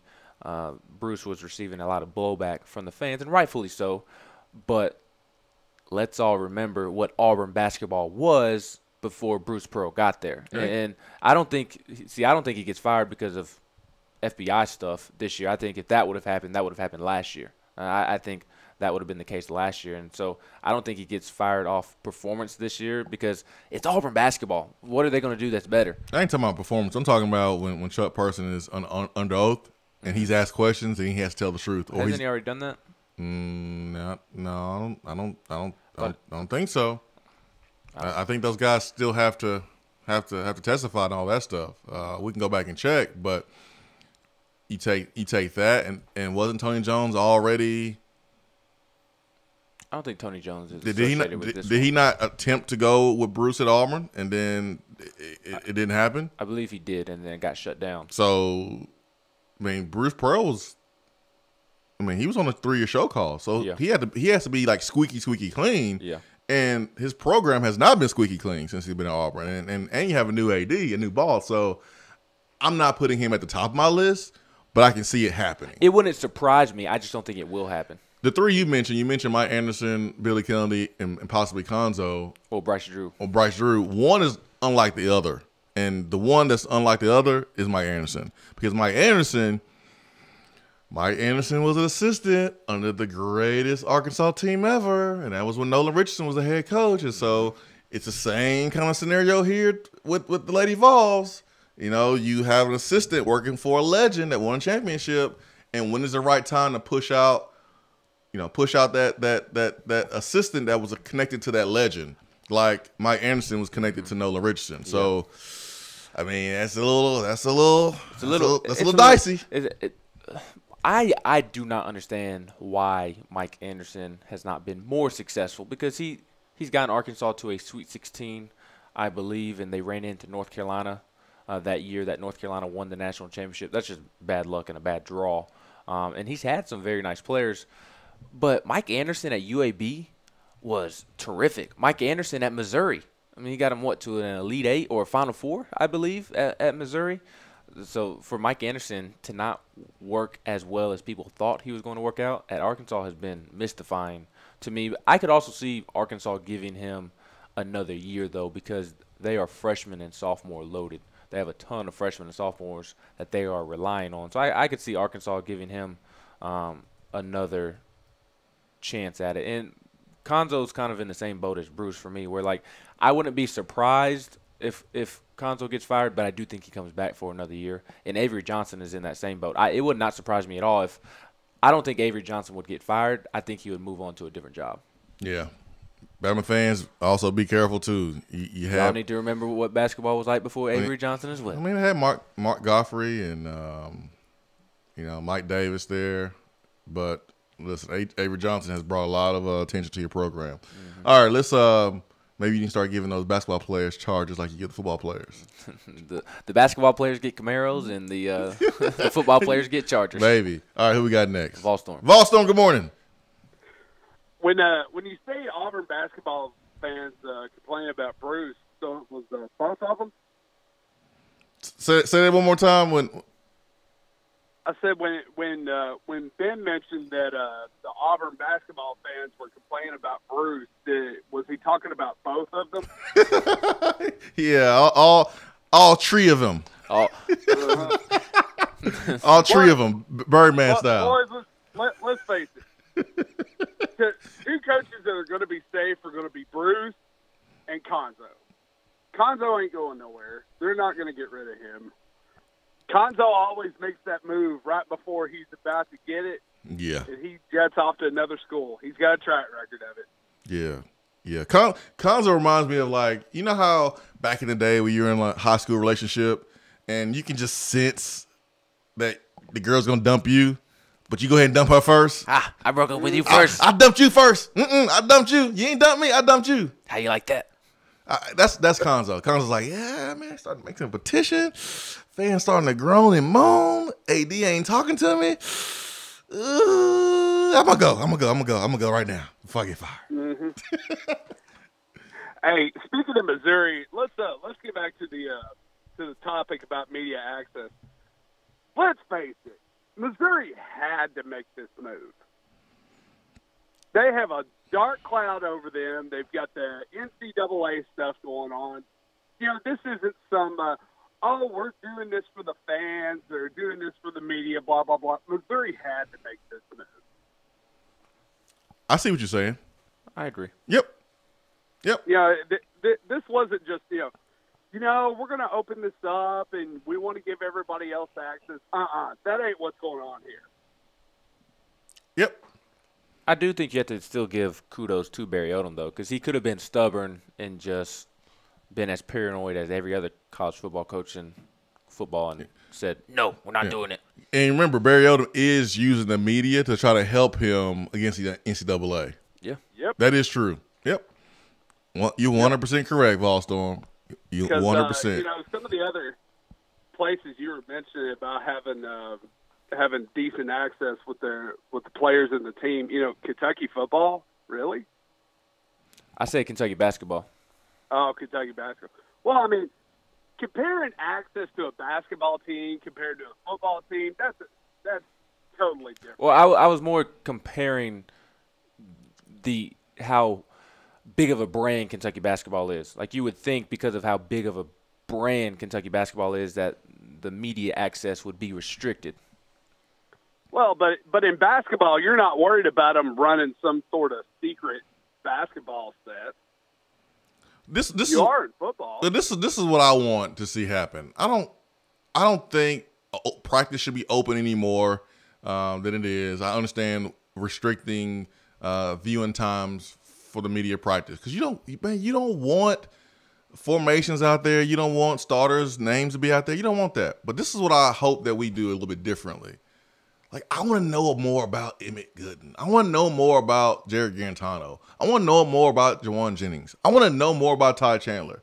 I want to hear our players' stories. I want to hear about their background. I want to hear about what makes them tick and why, I want to know the reason why and why they're giving it all for Tennessee. I want to know that, man. I want to know that. And we can know that stuff without hurting our chances on Saturdays.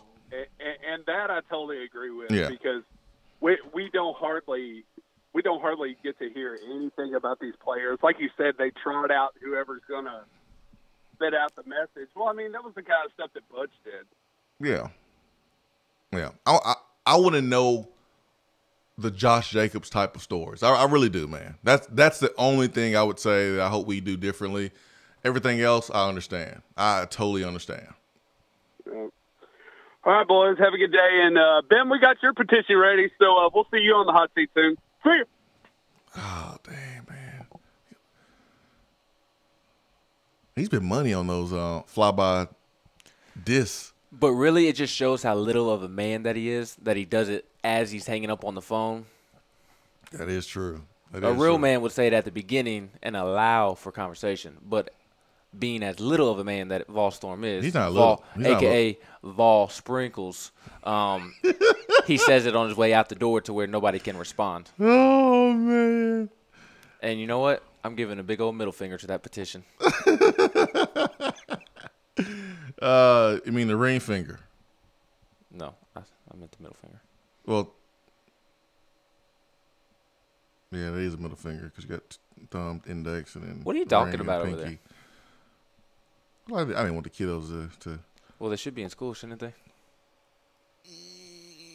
Barely. See, I knew that they were. They're like walking. It was in a the 1 hour right delay. 1 hour delay. Oh, well, so barely. They're in now. Like I'm giving the pinky finger then. Yeah, you giving him the Vandy? What I misspoke and I gave him the Vandy, not the middle finger. Yeah, there we go. 865-200-5503 B-Drive Waterproofing Hotline. Who we got next? Paul, good morning. Hey, good morning, guys. Hey, Paul, how you doing, man? I will say this. At least Paul calls in with his real name and not a fake name like Vol Storm. Because Paul's a real man. Thanks, guys. I appreciate that. Hey, Paul, good morning, man. Hey, I just wanted to follow up real quick on the coaching talk you were having just a minute ago. I live in Northwest Arkansas, have for the last 12 years, and there is obviously a lot of talk about will Mike Anderson survive or not. My gut tells me that just based on what the local talk is, that he's going to get another year to try to turn it around. What you got to keep in mind is, Arkansas had a new AD hired in the last year, Hunter Yurachek. Hunter Yurachek came from Houston. Houston has a basketball program with a coach who's a pretty hot commodity right now. And so if there's a lot of talk about if Anderson were to be let go this year, Kelvin Sampson would be at the top of that list. That would be a great Hunter move. Yurachek is the one that hired Sampson at Houston. So there's a little connection there. That would be a great move, Arkansas. I think so. Yeah, will be. I mean, the league is getting better, man, because the coaches have improved. I mean, definitely. It started with Bruce Pearl and Rick Barnes, and now you got Tom Crean there at Georgia, and Ben Howland at Mississippi State. Coach, of course, it started actually with Coach Calipari coming over from Memphis, but I mean, this league is a whole lot better, and we saw the same thing happen in football. There was a lot of guys coaching football teams in this program that just the job was way too big for them. The Blitz Joneses of the world, the Jim McElwains of the world, and those guys were pushed out, and you brought some rock star coaches in here that can handle probably SEC job a little bit better than those guys. You brought in Dan Mullen, and then you brought in Pruitt, who had an SEC pedigree. Yeah, even brought in, Spurrier 15 years ago, where it was, South Carolina. They used to be a guaranteed win every year back in the day when I was in school, and then he kind of, started that string of, seasoned, experienced coaches coming in and making bottom feeder programs at least, mid-level programs. Yeah, I'm with you, Paul. All right, that's all I have, guys. Have a good day. Hey, thank you, man. Great phone call. Volstrom said, you want my address too? Yeah, man. I want to send you an early Christmas card. No, Ben, you want to send Volstrom an invitation to your wedding? No, I don't. Yeah, you do. No, I don't. How about this? I don't know how much your plates are, but I will pay for Volstorm's meal at your wedding if you send him an invitation, and let's see if he comes to it or not. Volstorm would be what ruined my wedding if he showed up. You think he'll ruin it? He would find a way. He'll be a wedding crasher? He is a wedding crasher. But instead of a wedding crasher, he's more of a wedding funk. If the plates are $25 a plate. No, it ain't that much. I will give to the McKee Foundation for Volstorm to be able to attend your wedding. Now, Volstorm may decide he doesn't want to travel the state lines and enter Alabama, and I would understand, except for North Alabama's Vol country. And he likes to hang out with Vanderbilt fans all the time. Why wouldn't he like to hang out with? This is true. I mean, it's only an hour and 15 minutes away from Nashville. Yeah, my wedding will be a lot of Tennessee fans, a lot of Alabama fans. Oh, I know it's going to be a lot of Auburn fans. Not a lot. Well, a good bit of Auburn fans. There actually will be a Vanderbilt fan in attendance, a sole Vanderbilt fan. Can you invite Volstorm to your wedding, man? No, but I can send him the link to where we registered to. Oh, so you want to get a toaster, but you can't invite your boy to the wedding? I'd actually prefer a waffle maker instead of a toaster. So you can't. So you'll get an air fryer from Volstorm, but you want to invite him to the wedding? Yeah, pretty much. Or you'll get some nice towels and some sheets with a nice good thread count, but you won't invite him to the wedding. Oh man, you're just selfish. I am selfish. All right, 865-250-503 B-Dry Waterproofing Hotline. Swain Event fueled by Dead End BBQ, top 100 barbecue restaurant in America. Why do you have an alarm going off at 8:53 a.m.? I don't really know. I think it's. Did you set it for 8:53 p.m.? I don't know why it went off. It's weird, man, because sometimes like when an alarm goes off on your iPhone, you hit OK or you hit snooze, and if you hit snooze, like it's coming back. Maybe it's when I hit snooze or something. I don't know. I got like 7 alarms for starting at 5 a.m. So maybe that's what happened. I'm not sure. What I am sure about is that today is the last day to take advantage of Hiller Special, which is with your heating unit being serviced for $99, you can get 50% off all other repairs with Hiller Plumbing, Heating, Cooling, and Electrical. Also, the true transparency pricing is something that you will see at Hiller, not at a lot of other places, because you will know the cost of the part plus a fair service repair fee of that part. You get that information up front, and that is what Hiller offers. You can follow them on Twitter at Happy Hiller. Happy you'll be, or the service is free. That is their actual guarantee. 865-250-503. Let's go back to the phones. And who we got there? Sports Guru. Sports Guru. Good morning. Hey, what's going on, Swain? What's up? Did I hear correctly that Ben is charging $25 a plate at his wedding? You heard me say that is an inaccurate amount after Swain threw out that ridiculous number. Yeah, I just threw it out, man. I just threw it out. Oh, okay. I threw it out. I was kind of taken back by that. I was calling to talk about Tennessee, and then I kind of caught the end of that conversation. I was just like, what? I think it's like $8 to $10 to $12, somewhere in that range of per plate. I've never heard of anybody charging for food at their own wedding. Well, I'm not charging at the wedding. It's when you count up how many people that I think is going to be there, and then they give a price per plate. So we're actually paying for it, but it does come out to be like $8 to $10 per plate, I believe. Yeah. Okay. Yeah, that's how that stuff works, man. Because listen, I'll tell you one thing: when I got married and I went to that table to see all the folks who did not show up and did not RSVP, man, I was doing the math in my head so fast. Wait, 20 times. Wait a minute, y'all owe me $500. Everybody who didn't show up, y'all owe me some money. How long you been married? Oh my God, don't put me on the spot like that, man. You'll get me in trouble. 6 years. 6 years. 6 years. 6 years. 6 years. 6. Right, I got it. 6. I've been married 2 now. It'll be 2 in April, so I'm, it's kind of in my head too about all the money we spent, because we had like some barbecue. That was our little thing. We had barbecue and coleslaw and that whole nine. That's what I'm doing. That's the best.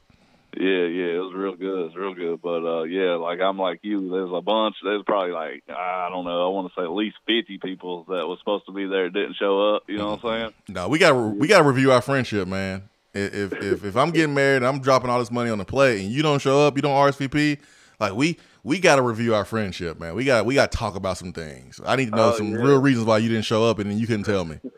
Absolutely, because that's a lot of money. That's what a lot of the money goes to the food. You know what I'm saying? Like exactly. That ain't cheap, bro. Exactly. But anyway, man, I was just calling to give my little input on the Vols basketball. Honestly, after assessing how they've played over the past few games, Swain, I just don't think that they've got any chance to make it past the Sweet 16.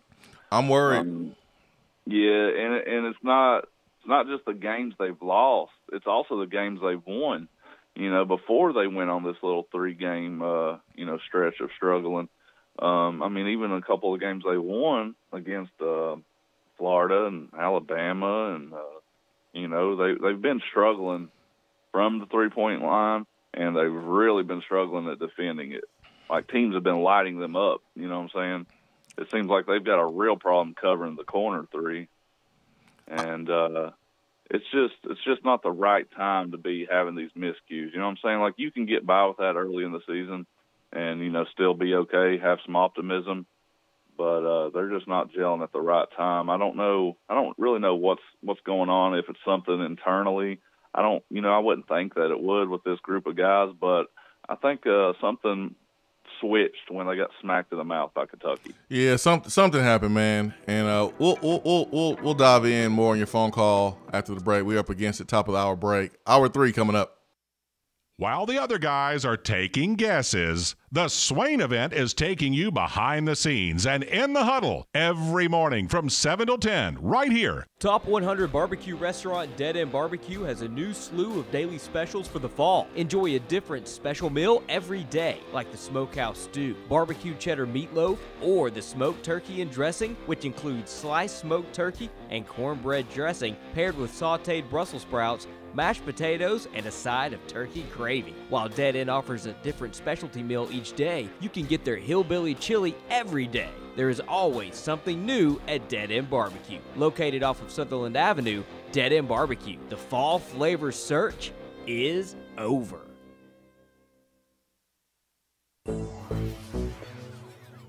We have all made the mistake of dropping or breaking our smartphones.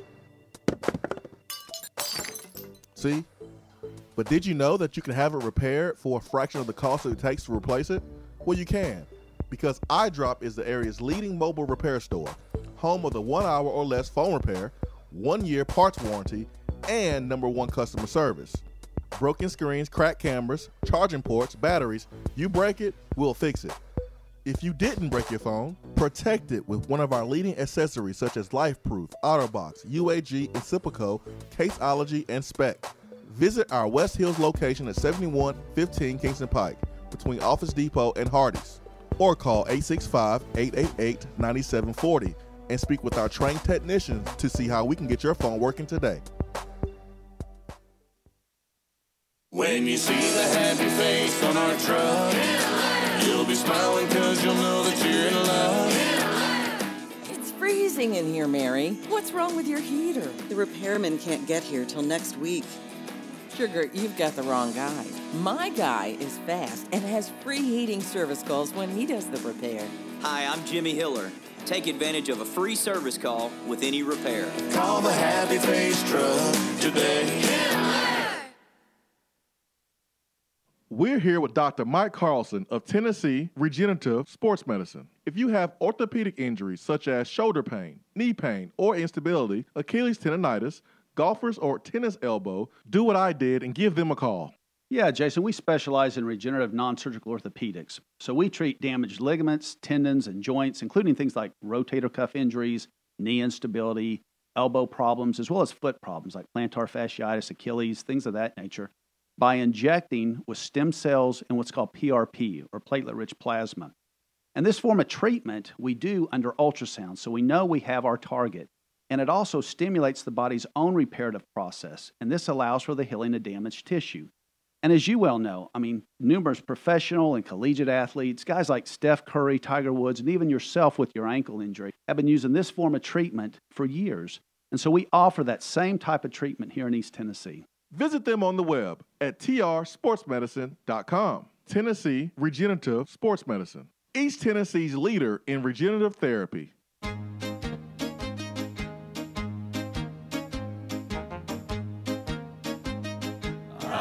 Goes your car insurance. Nobody likes surprises, so switch to Erie Rate Lock. Get a great rate that stays that way even after an accident, ticket, or inflation. In fact, it's locked until you change a car, driver, or your address. Your Erie agent in Knoxville is InsureFit RM. Get a quote at 865-684-4900. That's 865-684-4900. Erie Rate Lock does not guarantee continued insurance coverage and is not available in all states. If you aren't following the Swain Event on Twitter, then are you even on Twitter? Hit that follow button. It's the right thing to do.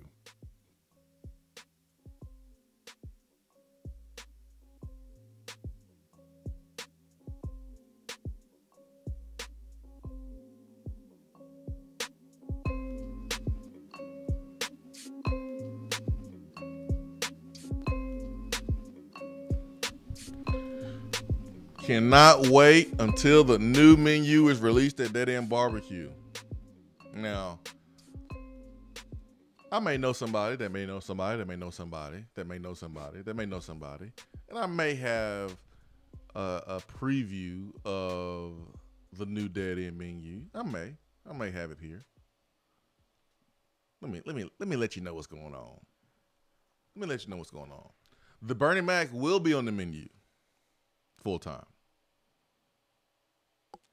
which is their house-made macaroni and cheese. It is their macaroni pimento cheese, and it's topped with the brisket burn-ins on the top there, and then it's garnished with the spicy barbecue wing sauce, green onions, and then they have the local hot chow. Oh boy, that's good. They also will have the barbecue cheddar meatloaf on the menu full time. Also, they will have the kitchen sink burrito on the menu full time. Their specialty sandwiches will stay. Nothing changing there. They will have the specialty sliders on the menu full time. Ooh, man. Yes. They will add a dry rub wing that has their smoked brisket dry rub that they will use on their wings. And then they also will have boneless hand-breaded wings. So if you don't eat your wings with a bone and you rather have chicken nuggets, cool. You can do that with their boneless boneless wings there. You don't have to call out Volstorm like that, okay? So they will have that, all right? And now you'll be able to order if you just want a meal. So you want pulled pork, chicken, ribs, briskets, burn-ins, whatever. You can order it by the pound. So you order your meat, however much meat you want, order that by the pound, and then you can order your sides. You can have sides to taste. You can have a regular side, or you can have a shareable side. So let's say it's four people at the table, and y'all want to share beans and smoked sausage. You can get a shareable side of that item, and you guys can kind of pass it around like you at Thanksgiving or Sunday dinner. You can do that, or Easter. So this new menu at Dead End BBQ, I know a lot of people waiting on that Bernie Mac. It is it's good stuff. 865-250-5503 B Dry Waterproofing Hotline. Did you see we got a new video last night of the guys dancing after the win? I saw Grant. I don't know. I saw Grant struggling. Grant looked like a white boy in there trying to mix it up. I saw Grant talking to himself like Pat Summitt. Right foot, left foot, breathe. he was trying to memorize all those, remember all those instructions Admiral gave him. Right foot, left foot, breathe. Right foot, left foot, breathe. Okay, I got it. All right, I'm good. Dude, Jordan Bowden is so funny. Oh, man. Yeah, I saw the video, man. I still love that our guys are having fun because you got to have fun. Yes. You got to have fun, man. This is the end of the season. It's tough. It's tough this time. You got guys banged up. You got guys hurt. Man, you had a target on your back. You dropped a game or two. I mean, it's tough. And, man, you got to celebrate when you win because you're not going to get these opportunities ever again. Ever. This is the last time these guys are going to be together. Admiral's going to graduate. Grant may go to the league. I mean, he got a first-round grade. Jordan Bone can go to the league. So have fun. Have fun. And please, I want you, if you ever see this take or hear this take, I want you to ignore it. Or shut it down. If they wasn't dancing, maybe we would have beat LSU. You know, if you ain't dancing, maybe we could, stop the ball and stop threes. That has nothing to do with one with the other. One has nothing to do with the other. They should have fun. They should have fun. Continue to have fun. Continue to put videos out. Continue to connect with the fan base. But if they wasn't dancing, maybe they could stop somebody. That's nothing to do with it. Nothing to do with it at all. Nothing to do with it at all. Just ignore it. I wouldn't even spend energy on it. No. Or just reconsider who you follow on Twitter. That works. I have a late attaboy. So Baylor played Texas last night. Mm-hmm. And, one of the beautiful things about college sports are the student sections, especially in college basketball, because I feel like the student section doesn't have more of an impact than football, but you get to see the creative side of student sections in basketball more than you do football, just because you can usually see them within the camera shot. And last night, as Baylor in Texas was playing, one of the Baylor students was holding up a Rick Barnes poster to taunt Texas. That is grade A trolling. Yes. That is terrific. Yes. So kudos to Baylor. It's probably Jalen Hurd, honestly. It's probably Jalen Hurd in Baylor student section holding up a picture of Rick Barnes. I don't know about that. Oh, you don't think it was Jalen Hurd? Yeah, I don't think so. I think Jalen is training for the combine. Well, is he I saw news about him in the combine. He should be. He's not doing he is competing at the combine, but he's not doing a particular he's not doing the bench press. Oh, he will only do the bench press because of a knee injury. No, that's not good. Will be limited at the combine. Won't do drills except for the bench press. That's not good. No. That's not good.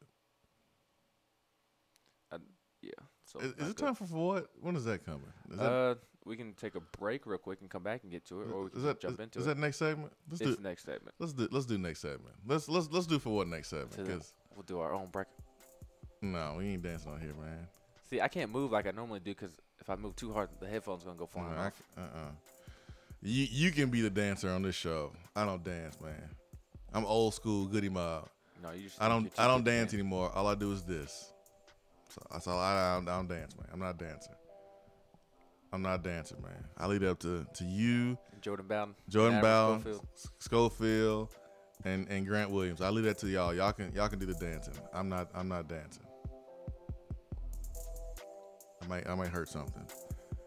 Speaking of hurting something, we have for what coming up next, and this might hurt your stomach because you were laughing so hard because this is one of the all-time greats. We're going to our hometown, aren't we? We are. For what coming up next?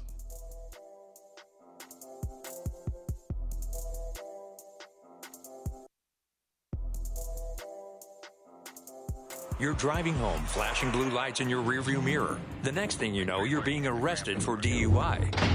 Be responsible, but remember, just because you're arrested doesn't mean you're guilty. Call DUI and criminal defense attorney Marcos Garza. Put this number in your phone right now, 865-540-8300, because you never know when you or a friend will need it. Don't say guilty, say Garza. 865-540-8300 and GarzaLaw.com. For what is coming up on the Swain Event. Showers likely today, cloudy with a high of 56 and a low of 44. There is a 40% chance of rain tomorrow, cloudy with a high near 58 and a low around 46. The chance of rain decreases to 30% on Saturday with highs in the upper 50s.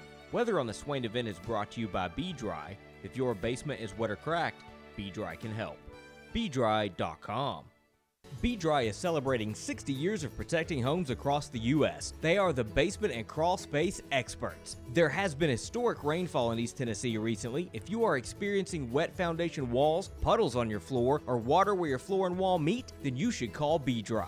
They have over 500,000 customers nationwide. Be Dry gives free estimates for all homeowners, financing is available, and if you mention the Swain Event, Be Dry will give you $500 off a full perimeter basement waterproofing solution. Wet basement?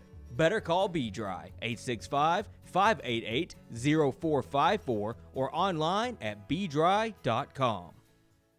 Do you want a custom themed tumbler or bottle to show off your team spirit every day of the week? Well, look no further than Game Time Sidekicks. Every design has you, the fan, in mind. Their tumblers and bottles are double-walled, vacuum-insulated stainless steel, and their quality is second to none in the market. From stainless steel sippy cups to tumblers and sports bottles, Game Time Sidekicks offers something for the fan of all ages to rep their team with. They have many different logo options, so fans will have something they are proud to carry around all the time. Use promo code SWAIN at checkout to get 20% off of your entire purchase at GameTimeSidekicks.com. They also offer $5 flat rate shipping. Be sure to check out the Game Time Workshop on the website and customize your tumbler to make it one of a kind with things like your nickname, number, or initials. Game Time Sidekicks. Show your colors and carry your team. We have all made the mistake of dropping or breaking our smartphones. See? But did you know that you can have it repaired for a fraction of the cost that it takes to replace it? Well, you can, because iDrop is the area's leading mobile repair store, home of the 1 hour or less phone repair, 1 year parts warranty, and #1 customer service. Broken screens, cracked cameras, charging ports, batteries, you break it, we'll fix it. If you didn't break your phone, protect it with one of our leading accessories such as LifeProof, OtterBox, UAG, Incipico, Caseology, and Spec. Visit our West Hills location at 7115 Kingston Pike between Office Depot and Hardee's, or call 865-888-9740 and speak with our trained technicians to see how we can get your phone working today.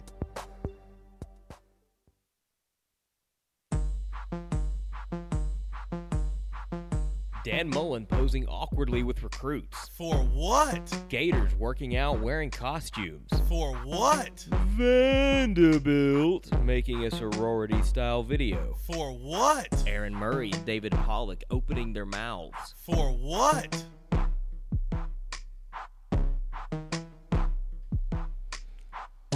I am so proud of my hometown, Huntsville, Alabama. Man, there's so many ballers from that area. Jason Allen, Joey Kent, Aaron Sears. So many ballers. Rashad Moore, Ed Butler, Jermaine Kent. Like I'm proud of Huntsville, Alabama. I'm proud. We got one on our team now, and Will Ignat. We got two, actually. There's a walk-on from Hazeltree. The more you know. Thanks, Ben. You're welcome. See, if you were truly proud of being from Huntsville, you would know that your team has two of them. Thanks, man. Even though I guess technically the guy from Hazel Green is from Meridianville, so technically it's not. I mean, it's still Huntsville. Like, I mean, Meridianville's like right down the street, man. I count them all because Aaron Sears is from Russellville, Alabama, and Jason Allen's from Muscle Shoals. When they want to do some real shopping, what they do, they come to Huntsville, right? Mm-hmm. So I give all those dudes from North Alabama props, man. I Parkway. I'm prideful in where I came from. I am. But man, this is 10 minutes away from my house. Ben, this is probably 10 minutes away from your house too. I did not read the story. Where did it happen? It happened at Meteor Buffet off Memorial Parkway. So I'll let you Google the address and see how far that is from your house. I did it yesterday.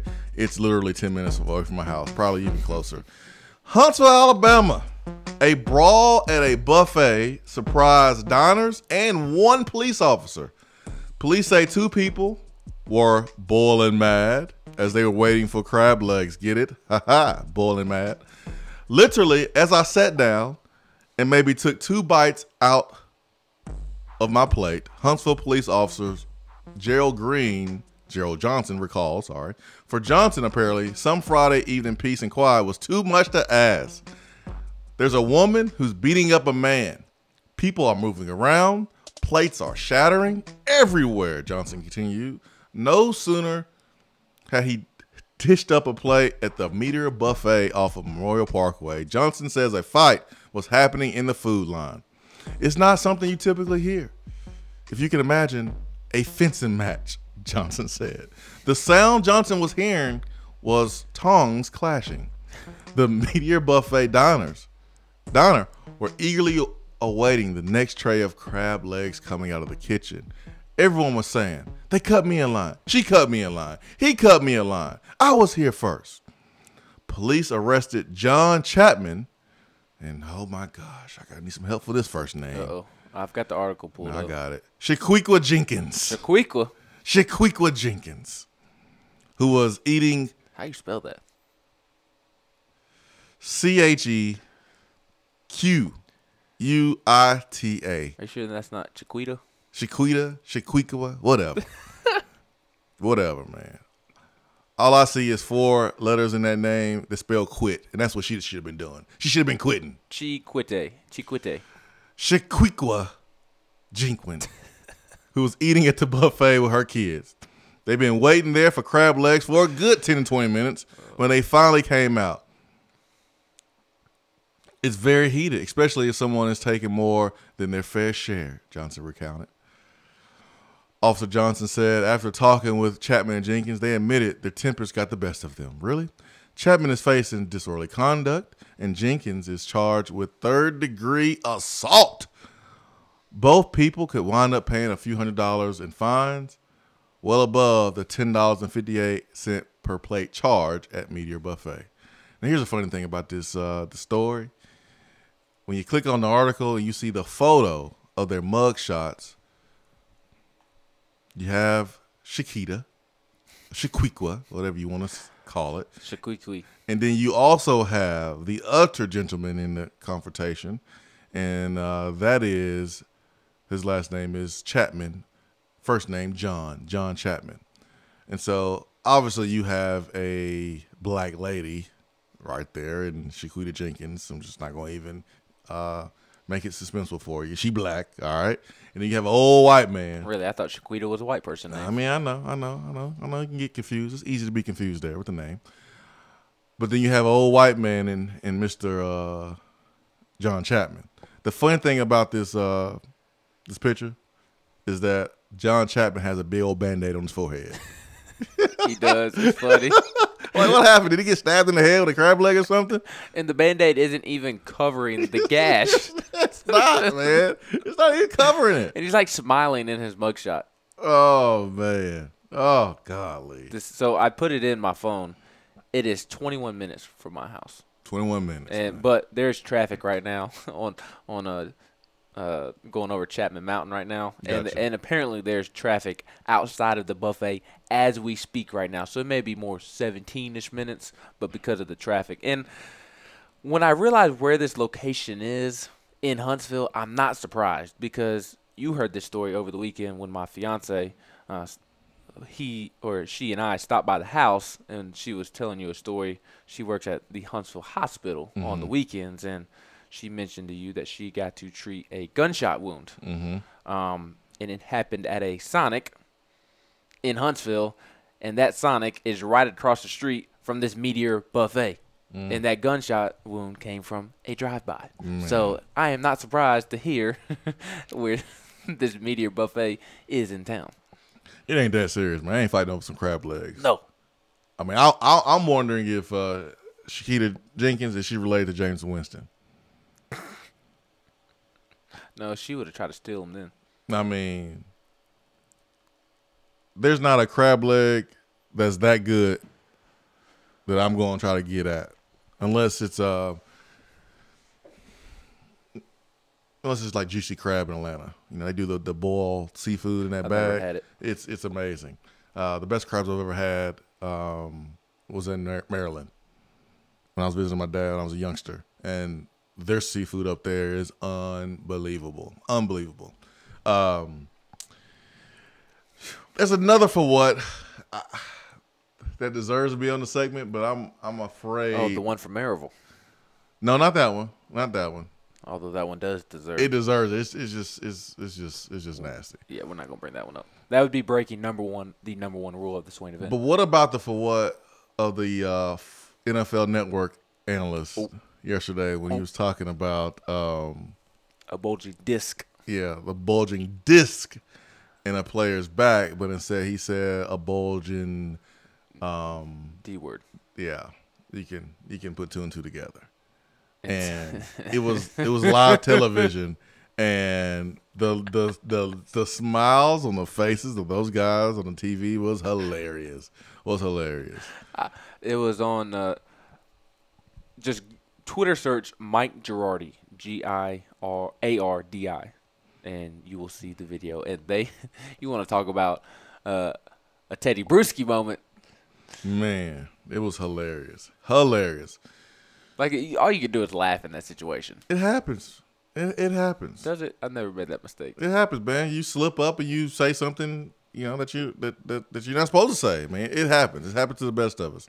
My question is, which coach is the sweatiest between Kermit Davis and Bruce Pearl? I mean, this is a real question, because Joe Fowler, my man, says Kermit was a total swamp AWS last night.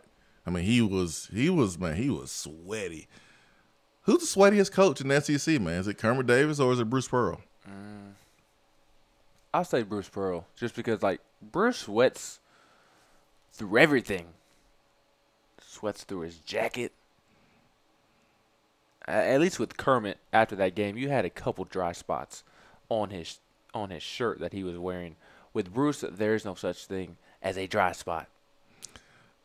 I put out a poll. With the way Vanderbilt's playing, it's probably Bryce Drew, honestly. Yeah, probably. I put out a poll. Who's the sweatiest coach in the SEC? 62% say Auburn's Bruce Pearl.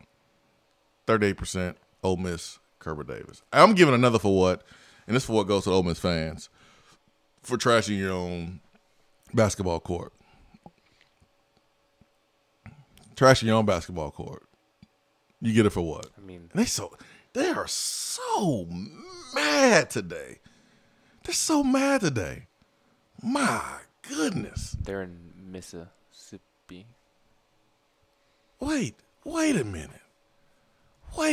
Last time I checked in basketball, there were not SEC officials. They're not SEC officials. They're officials that so happen to be calling an SEC game. It's a difference between basketball and football. And that's when you can tell the difference between a real basketball fan and a fake basketball fan.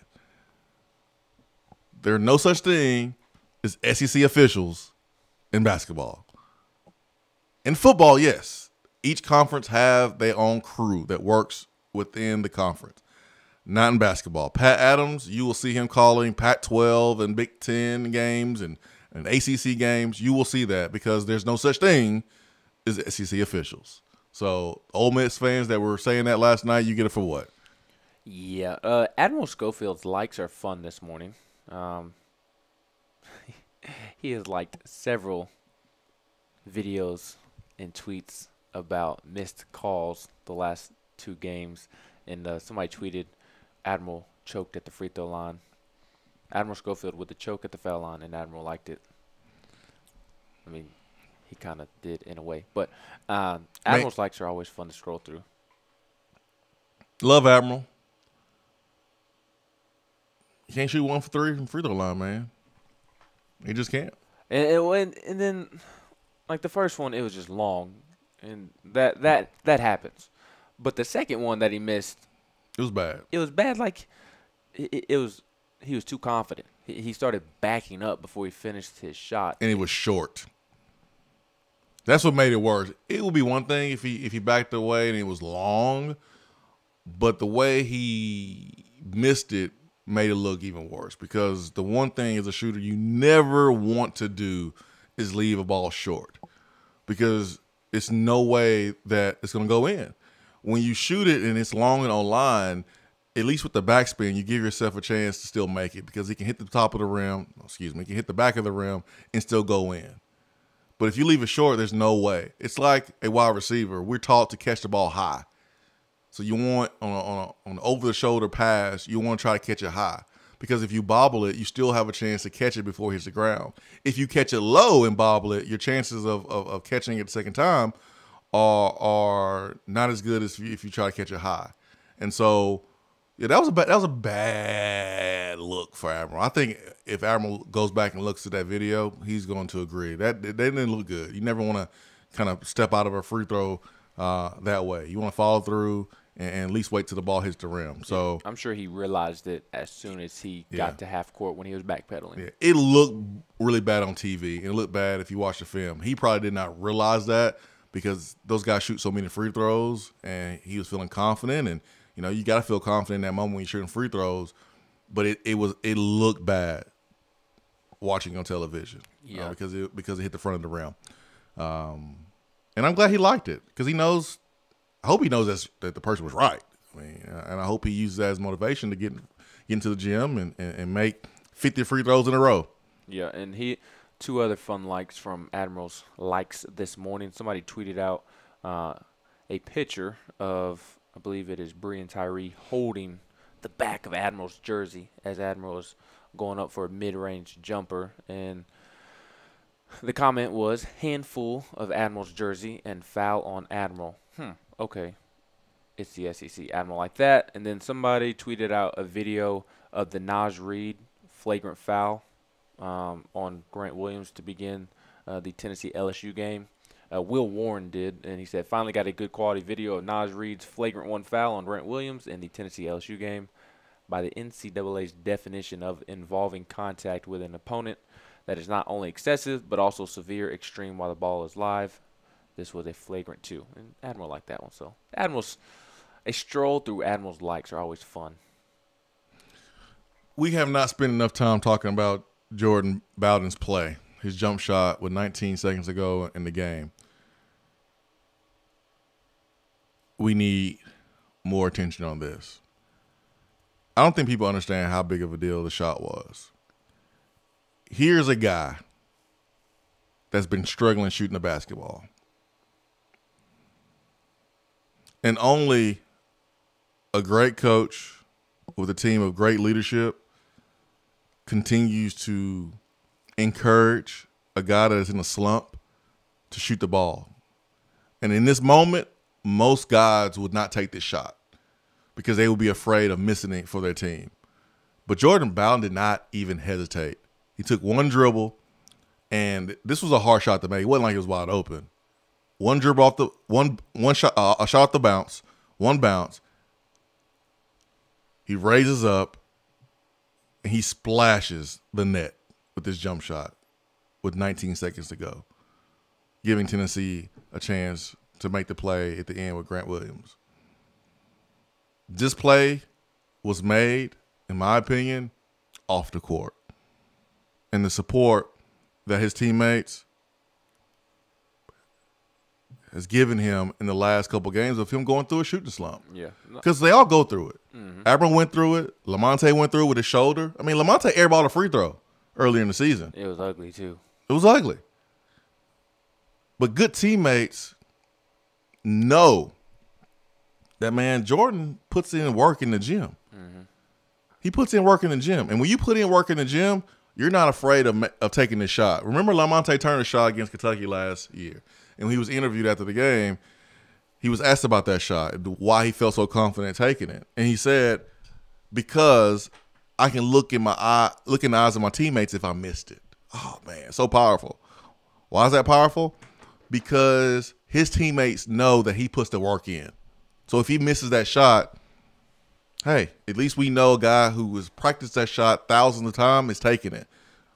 Jordan Bowden's the same way. Well, Admiral Schofield had a very similar, if not the same quote as Lamonte did following that Kentucky game. Admiral had a similar one last night following the game as well. He was asked about the charge call, and he said that it was a bold move, and he promised Rick Barnes that he would never attempt to do that again and risk the game like that, because like we said at the beginning of the show, you just don't know how the referee is going to call that, especially in today's day and age of college basketball officiating. But he said that, like, I can deal with a loss if it's on me. If it's on me, it's on me. I can deal with it. And I thought that showed great leadership and speaks to the work that Admiral has put in, because he's confident in, you know, the decisions that he makes on the basketball court, and he can shoulder a loss if it is on him. But I thought it was cool that he did make that comment after the game. It reminded me of what you brought up with what Lamonte said after the Kentucky game last year. Yeah, Grant's going to get a lot of attention and conversation because he hit the game-winning shot. But I think Jordan Bowden deserves as much conversation because this young man was in a shooting slump. And that play was all confidence. That was 100% confidence. Tennessee doesn't win if he doesn't make it. Yeah, his jump shot that kind of rimmed out, that was a 100% confident shot. You can tell, man, he was ready to shoot it. It was perfect form. Everything looked great. It just did not go in. And so that's a good sign.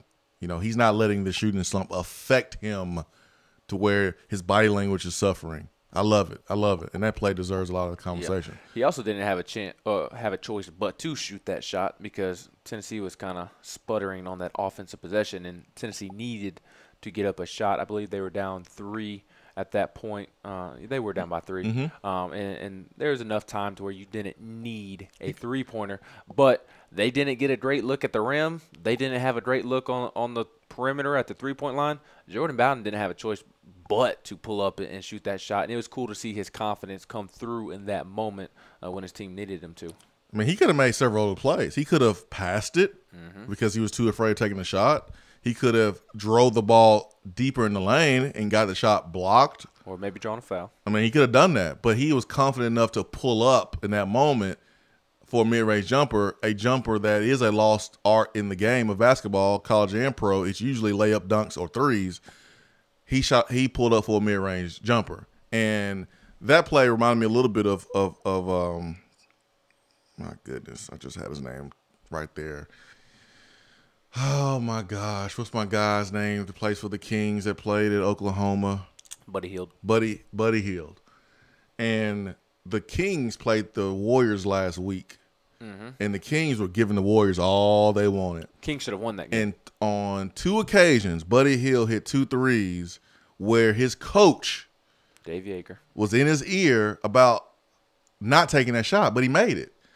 And when the Kings were down 3 points, with a couple seconds left, Buddy Hield got the ball with about 3 steps outside the three-point line. And because of his coach being in his ear about those 2 threes he made previously, he didn't take the shot. And he drove and took a worse shot, and the shot didn't even touch the rim. And that's an example of how sometimes things can get in your head and you can make the wrong play. And Jordan Bowden didn't let his shooting slump get in his head and cause him to make the wrong play. He made the right play, and he made it. That's why I'm highlighting this play, because it's a really, really, really big deal. It's a real big deal. Well, like I said, Tennessee does not win if Jordan Bowden does not hit that shot. Well, they still may have won, but it would have been a lot more difficult to win that basketball game.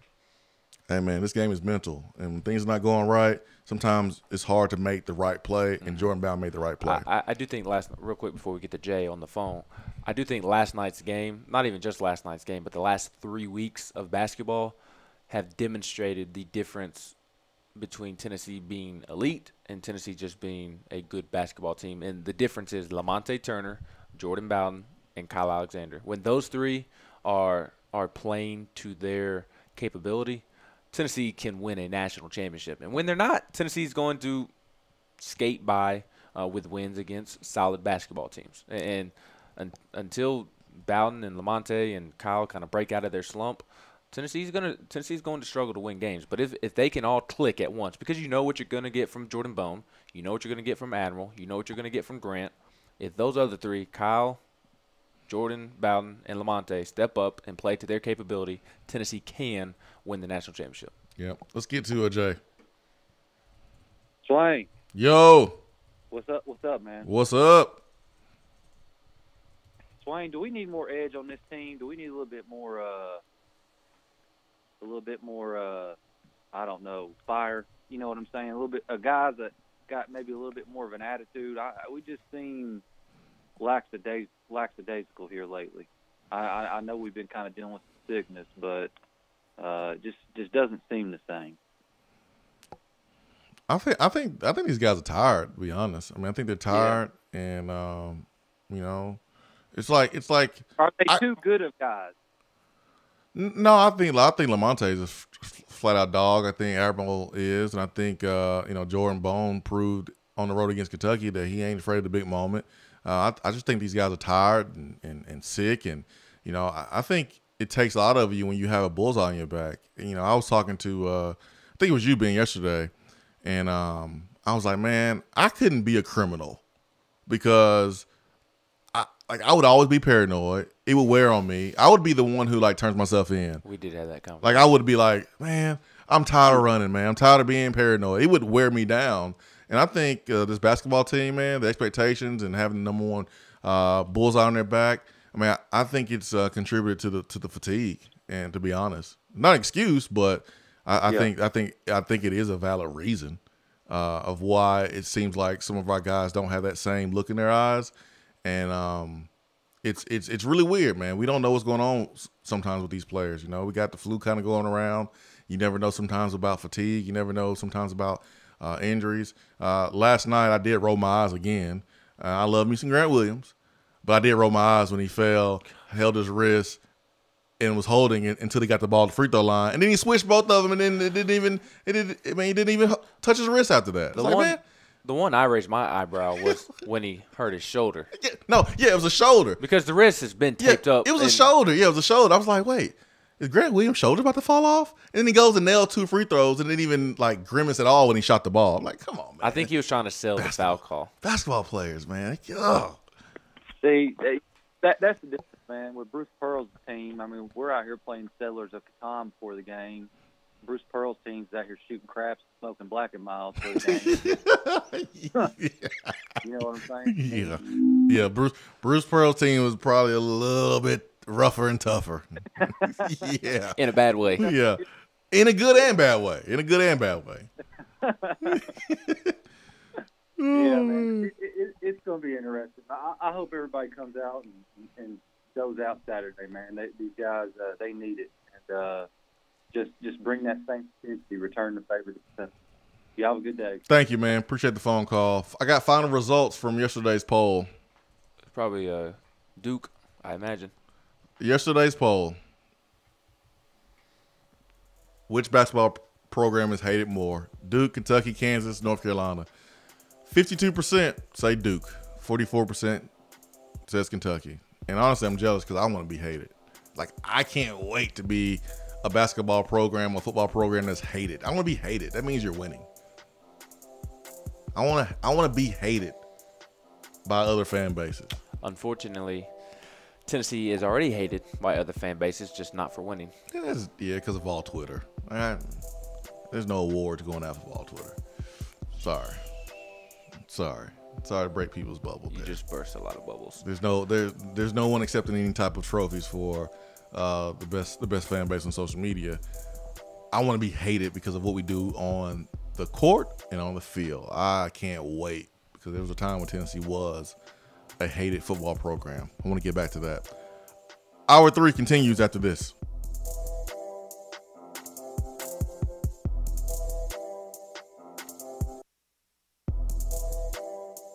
Hour 3 of the Swain Event is brought to you by the Low T Center and lowtcenter.com. Do you know your numbers? Feel like you again. Let us help. Have you noticed lack of energy, motivation, and drive? Call the Low T Center and schedule a complete health assessment today. Whether you have sleep apnea and need a CPAP or have low testosterone or low thyroid levels, Low T Center will get you feeling great again. If you're a man over 30 and haven't had an annual checkup, don't wait until you feel bad. Do yourself a favor and get a quick and easy health assessment today. Services are covered by most health insurance. Call 865-392-1388 or go to lowtcenter.com. Low T Center, reinventing men's healthcare. Are you looking to buy, sell, or invest in real estate? Then call me, Jennifer Morris, at 865-694-5904. Listen to what the Tarver family had to say. Jennifer was our realtor recently and helped us find our dream home. She also helped us sell our home, and we had a signed contract in only 2 days. Her greatest strengths are her patience and personality. We never felt pressured, and I would highly recommend her in buying and selling a home. Call me, Jennifer Morris, at 865-694-5904 or email me at jennifermorris865@gmail.com. When you see the happy face on our truck, you'll be smiling because you'll know that you're in love. It's freezing in here, Mary. What's wrong with your heater? The repairman can't get here till next week. Sugar, you've got the wrong guy. My guy is fast and has free heating service calls when he does the repair. Hi, I'm Jimmy Hiller. Take advantage of a free service call with any repair. Call the Happy Face Truck today. JC's Tree and Landscaping Service specializes in quality tree work done at an affordable price. Trimming and removing trees are their specialty. They also offer other services like land clearing, stump grinding, crane services, and all of your basic landscaping needs for both commercial and residential. JC's will give you a free estimate and beat any written quote by a competitor to guarantee that you get the lowest price around. Don't risk your land with a fly-by-night service. JC's Tree and Landscaping is licensed and insured. Give them a call at 865-599-3799. For a replay of each day's Swain Event TV, like us on Facebook.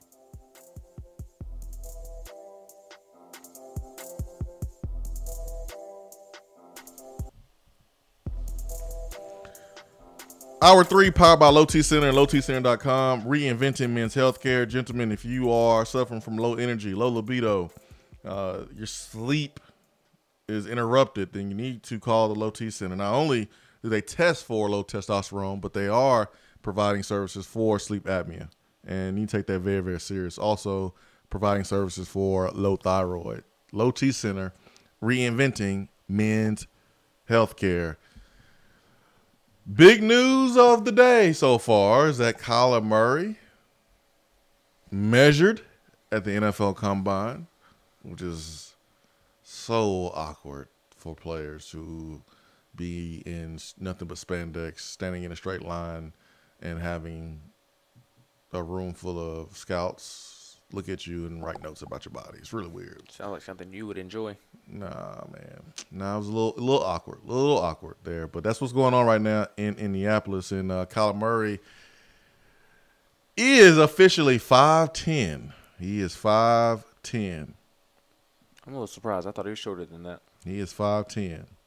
That's without the cleats too, or without shoes. Yep. He is Bottom of the foot. He is 5'10". So I remember, and it's not like Kyler Murray has dreads or anything, because I remember when Jonathan Wade had dreads, and he got his hair braided with the dreads in a way that gave him like an extra inch. Did it work? Oh, it definitely worked. I didn't know if they well, you can try to push it down. Like you can try to push your head down on a clipboard, but I mean, it wasn't moving. It wasn't moving. So really smart move. But Kyler Murray being 5'10" is pretty big news for him. Did you try that move? No, I did not. I'm not gonna wear wigs to Combine, man. Russell Wilson is 5'11", and hey, he's doing a pretty good job. Yeah, he's doing all right. He's doing a pretty good job. I think he's the most underrated quarterback in the league. I don't think he gets the credit he deserves. I don't disagree. I can't disagree. He and Phillip Rivers. I agree, definitely. You know, Russell Wilson early in his career was the quarterback that had a great defense, and that franchise has changed. You know, they've gotten rid of a lot of those defensive players, and Russell Wilson has taken more of a important role, and man, he's been in MVP quality. So, but he is 5'11", and so that is good for Kyler Murray, because if Kyler Murray can be a Russell Wilson, and Russell Wilson is a little bit thicker though than Kyler, so Russell can take some of those hits. That's important. I'm a big Russell Wilson fan. You know, he's a member of the New York Yankees during spring training as well, so I'm a big Russell Wilson guy. Yeah, he's thicker, and that's important, man. When you look at, you know, your quarterback being able to run and taking hits. Kyler did weigh in at 209 as well, so that may be good. I don't know what the GMs are looking for. I did hear a quote from John Elway on Kyler Murray, and you know, he did mention the height. I'm like, really, John Elway? Dude, the way you have drafted quarterbacks and selected quarterbacks, you unsure Kyler Murray can play on the center, man? Come on, dude. Your quarterback judgment has been trash over the last couple of years, and you are one of the greatest quarterbacks of all time. Of course, it's easy to get Peyton Manning to come to your team, but he has not done a great job of evaluating quarterbacks and projecting them from college to pro. Yeah, maybe Kyler's perfect for your Broncos, John Elway. Maybe he is. Yeah, it's weird because, like you said, John Elway is one of the greatest quarterbacks of all time. But when he gives an evaluation on a quarterback, I take it with a grain of salt because he does not have a good track record of drafting or signing or trading for a quarterback to lead his franchise. He drafted the tallest quarterback in the draft one year, in Brock Osweiler. Dude's like 6'7". Well, no, he traded for Brock Osweiler. You're thinking of No. He originally drafted Brock Osweiler. Brock Osweiler came back for a second time, but he originally. I forgot he was drafted originally by the Broncos. Because remember, Brock was upset that he wasn't playing over Peyton Manning. Correct. I was thinking of he also drafted Paxton Lynch from Memphis, and Paxton Lynch was like 6'6", 6'7". So you've drafted tall quarterbacks. This ain't a pickup game in basketball. How about you draft the right quarterback and don't just look at their height. Paxton Lynch is 6'7" too. Do the Bears need a backup quarterback? No, they got Chase Daniel. We good. Well, the reason I asked is because Ryan Fitzpatrick. No, man. No, is a free agent. No, thank you. I'll take him in Pittsburgh. Okay. So you dissing Josh Dobbs? Yeah, Fitzpatrick is a better NFL quarterback as of today than Josh Dobbs. If we're talking long term, I'd take Josh Dobbs. But to be the backup this year, I'll take Ryan Fitzpatrick. I think the Titans should draft a quarterback this year. I saw a mock draft the other day. It did not have one. It did have the Titans taking Bryce Love in the 6th, 7th round. That's not what you should do.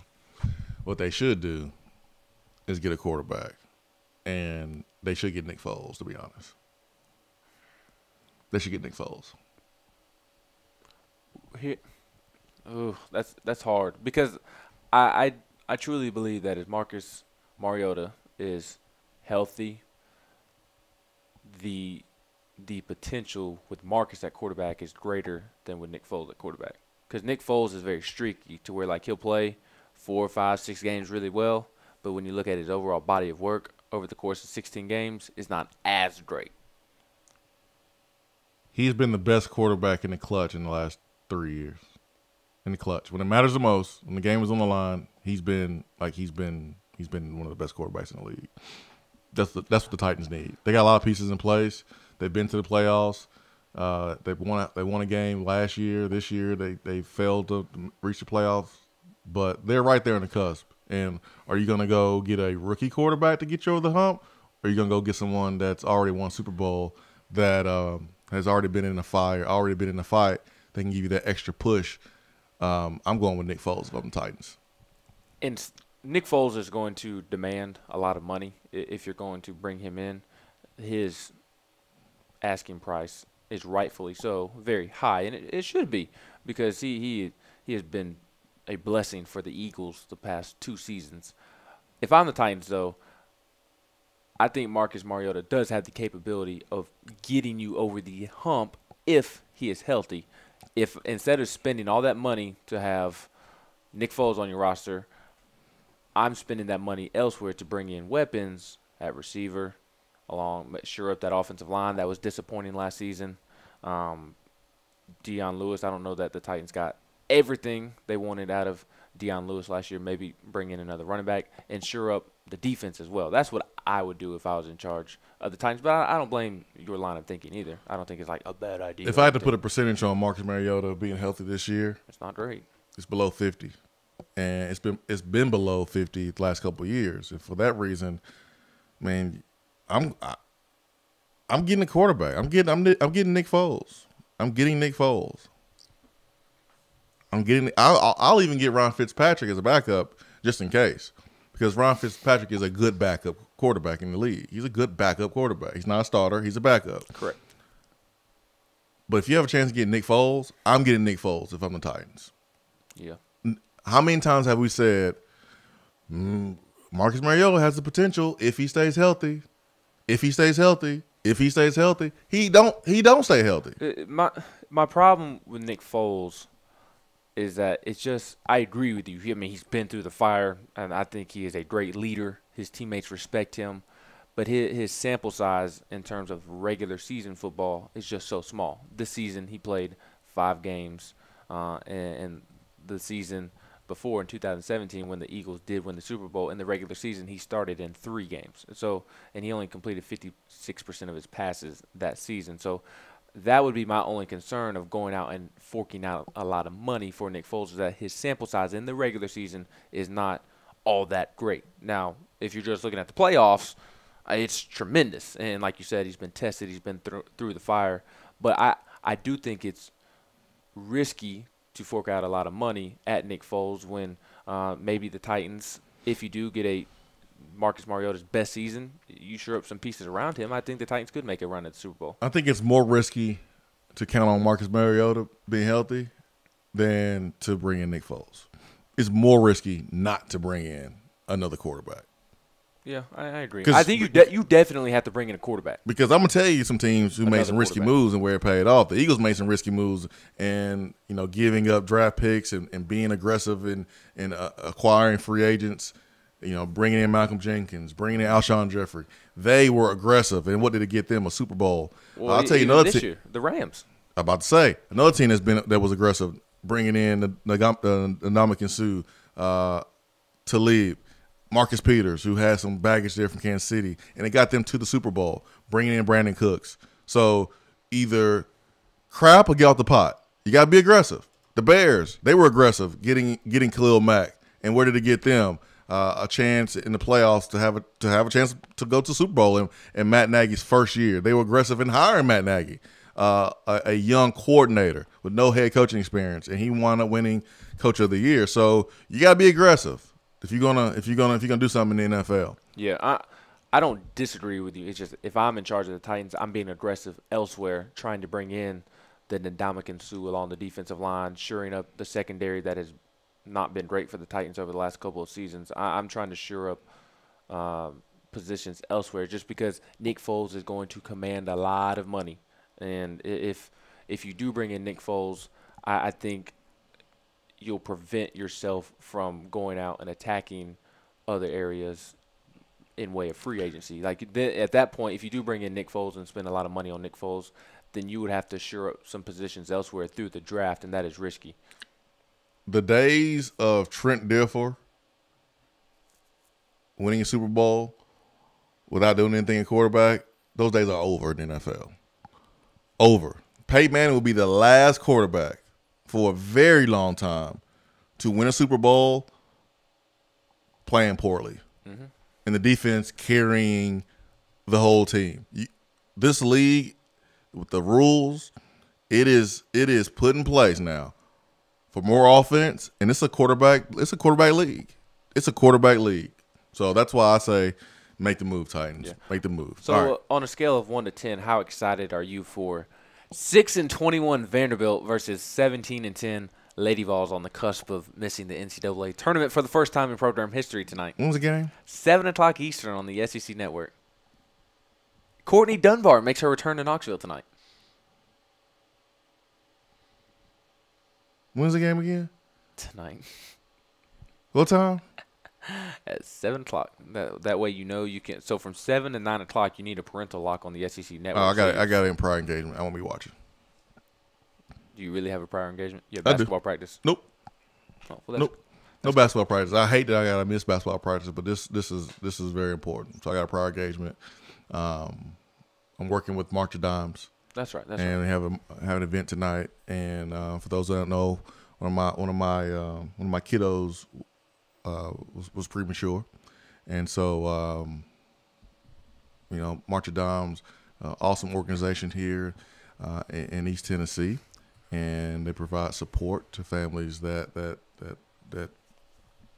go through that with their children being born prematurely, and they do a ton of events around here. They do a walk. They do other events to raise money for research and services.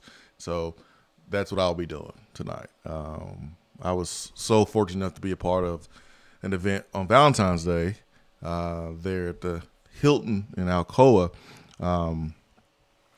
raising money for the Haven House, and that they provide support for domestic violence victims, getting them out of that situation, the atmosphere of violence. And so that's what I'll be doing tonight. I'll be at a March of Dimes event. So I'm serious. I won't be watching the game. I'll be at the event, but I will tell you, if Tennessee was playing, and playing better and playing hard and playing the way they should be, I would probably try to check on the score during the event, or maybe even check in on a couple plays on my phone. But I will not be doing that tonight.